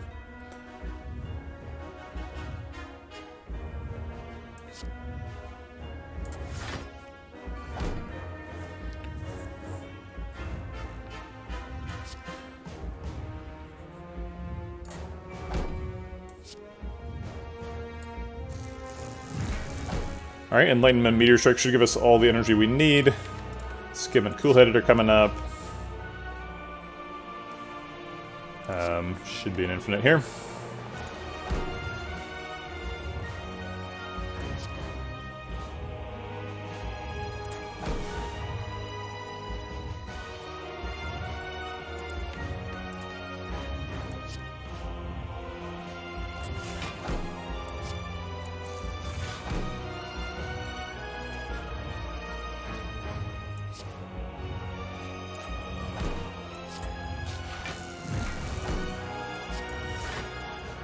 Just trying to keep that block up. Not doing a great job, but we're getting there.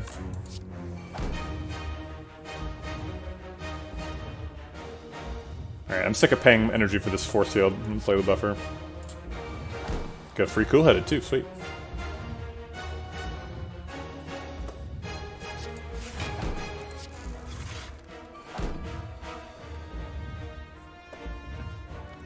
Skim draws 3 cards, and then we can do the Meteor Strike loop.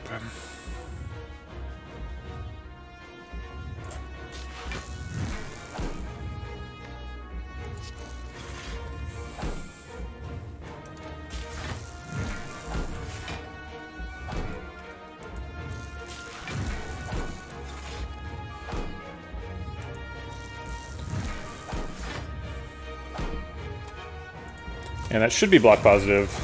It's not super fast, so we'll sit here and wail on it for a second. Make sure we got enough block to block the next attack, even though we have buffer up.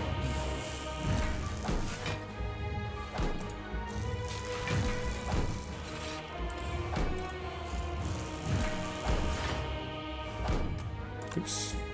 Ah.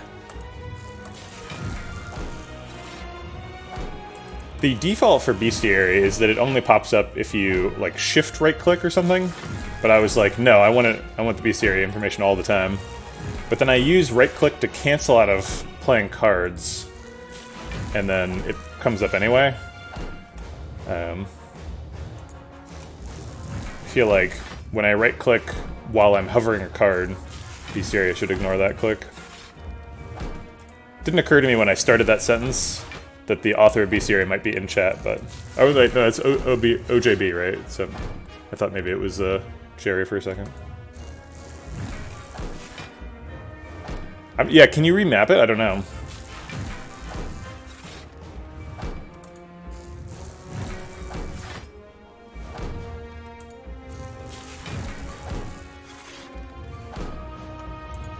Alright, just like 1 or 2 more here.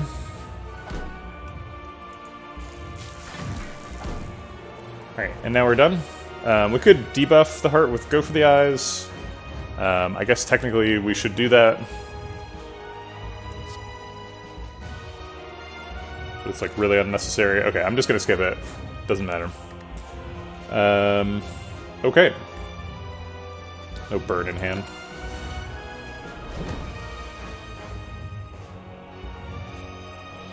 Start with 11 energy. Start with double force field so that we don't accidentally lose health. And then we're back to the races here.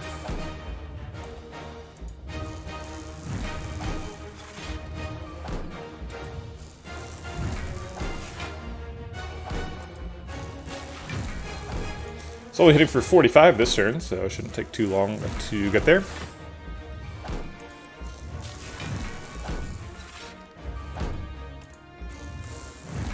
And we're also getting our damage cap.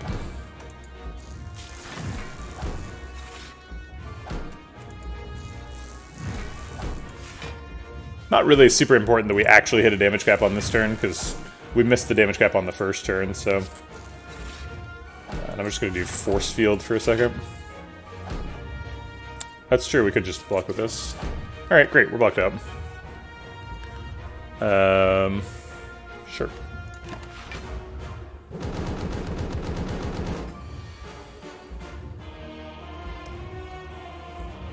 Alright, we'll start with double force field again. Now our frail has worn off, so we get block even faster.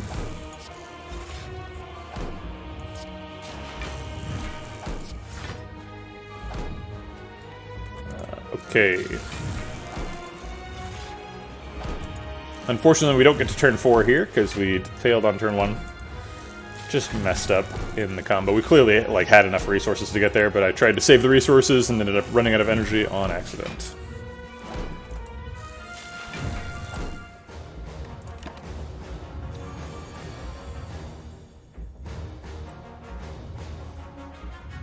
We could almost just let him punch us, but we can't. Can't really.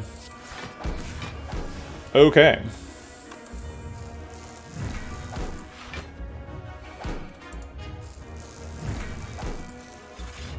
And that is it.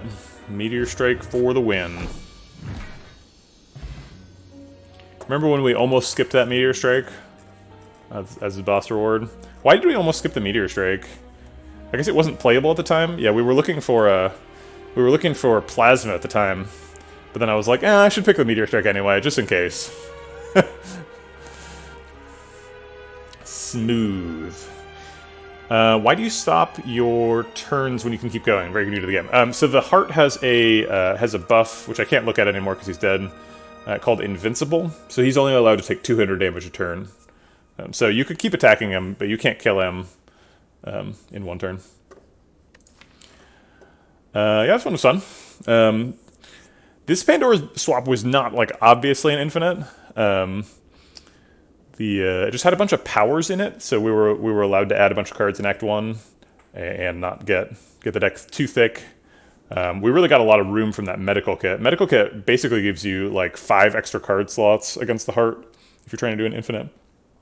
So that was a really big deal. Also, Runic Pyramid was super good for drawing our double energy and Meteor Strike at the same time, which was the only way we could cast Meteor Strike until we bought Enlighten.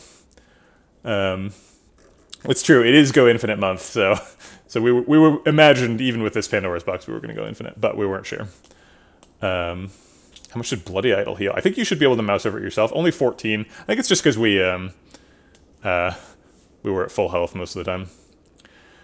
Praise Deco, do you mean my favorite infinite from this month, or my favorite infinite, like, of all time? Because I don't think we've ever done the Madness double hologram infinite this month. Yeah, okay, let's actually go back and look at this month, because I'm interested. Yeah, pretty typical Meteor Strike stuff. Meteor Strike, Cool Head. Meteor Strike on anything that draws 2 cards is an infinite, so we had a lot of options here. We had Meteor Strike Cool Head, Meteor Strike Skim, Meteor Strike Acrobatics, Meteor Strike Backflip, even Meteor Strike Compile Driver if we're doing Cool Head as the other part of the loop, and you've got enough orb slots, which we did.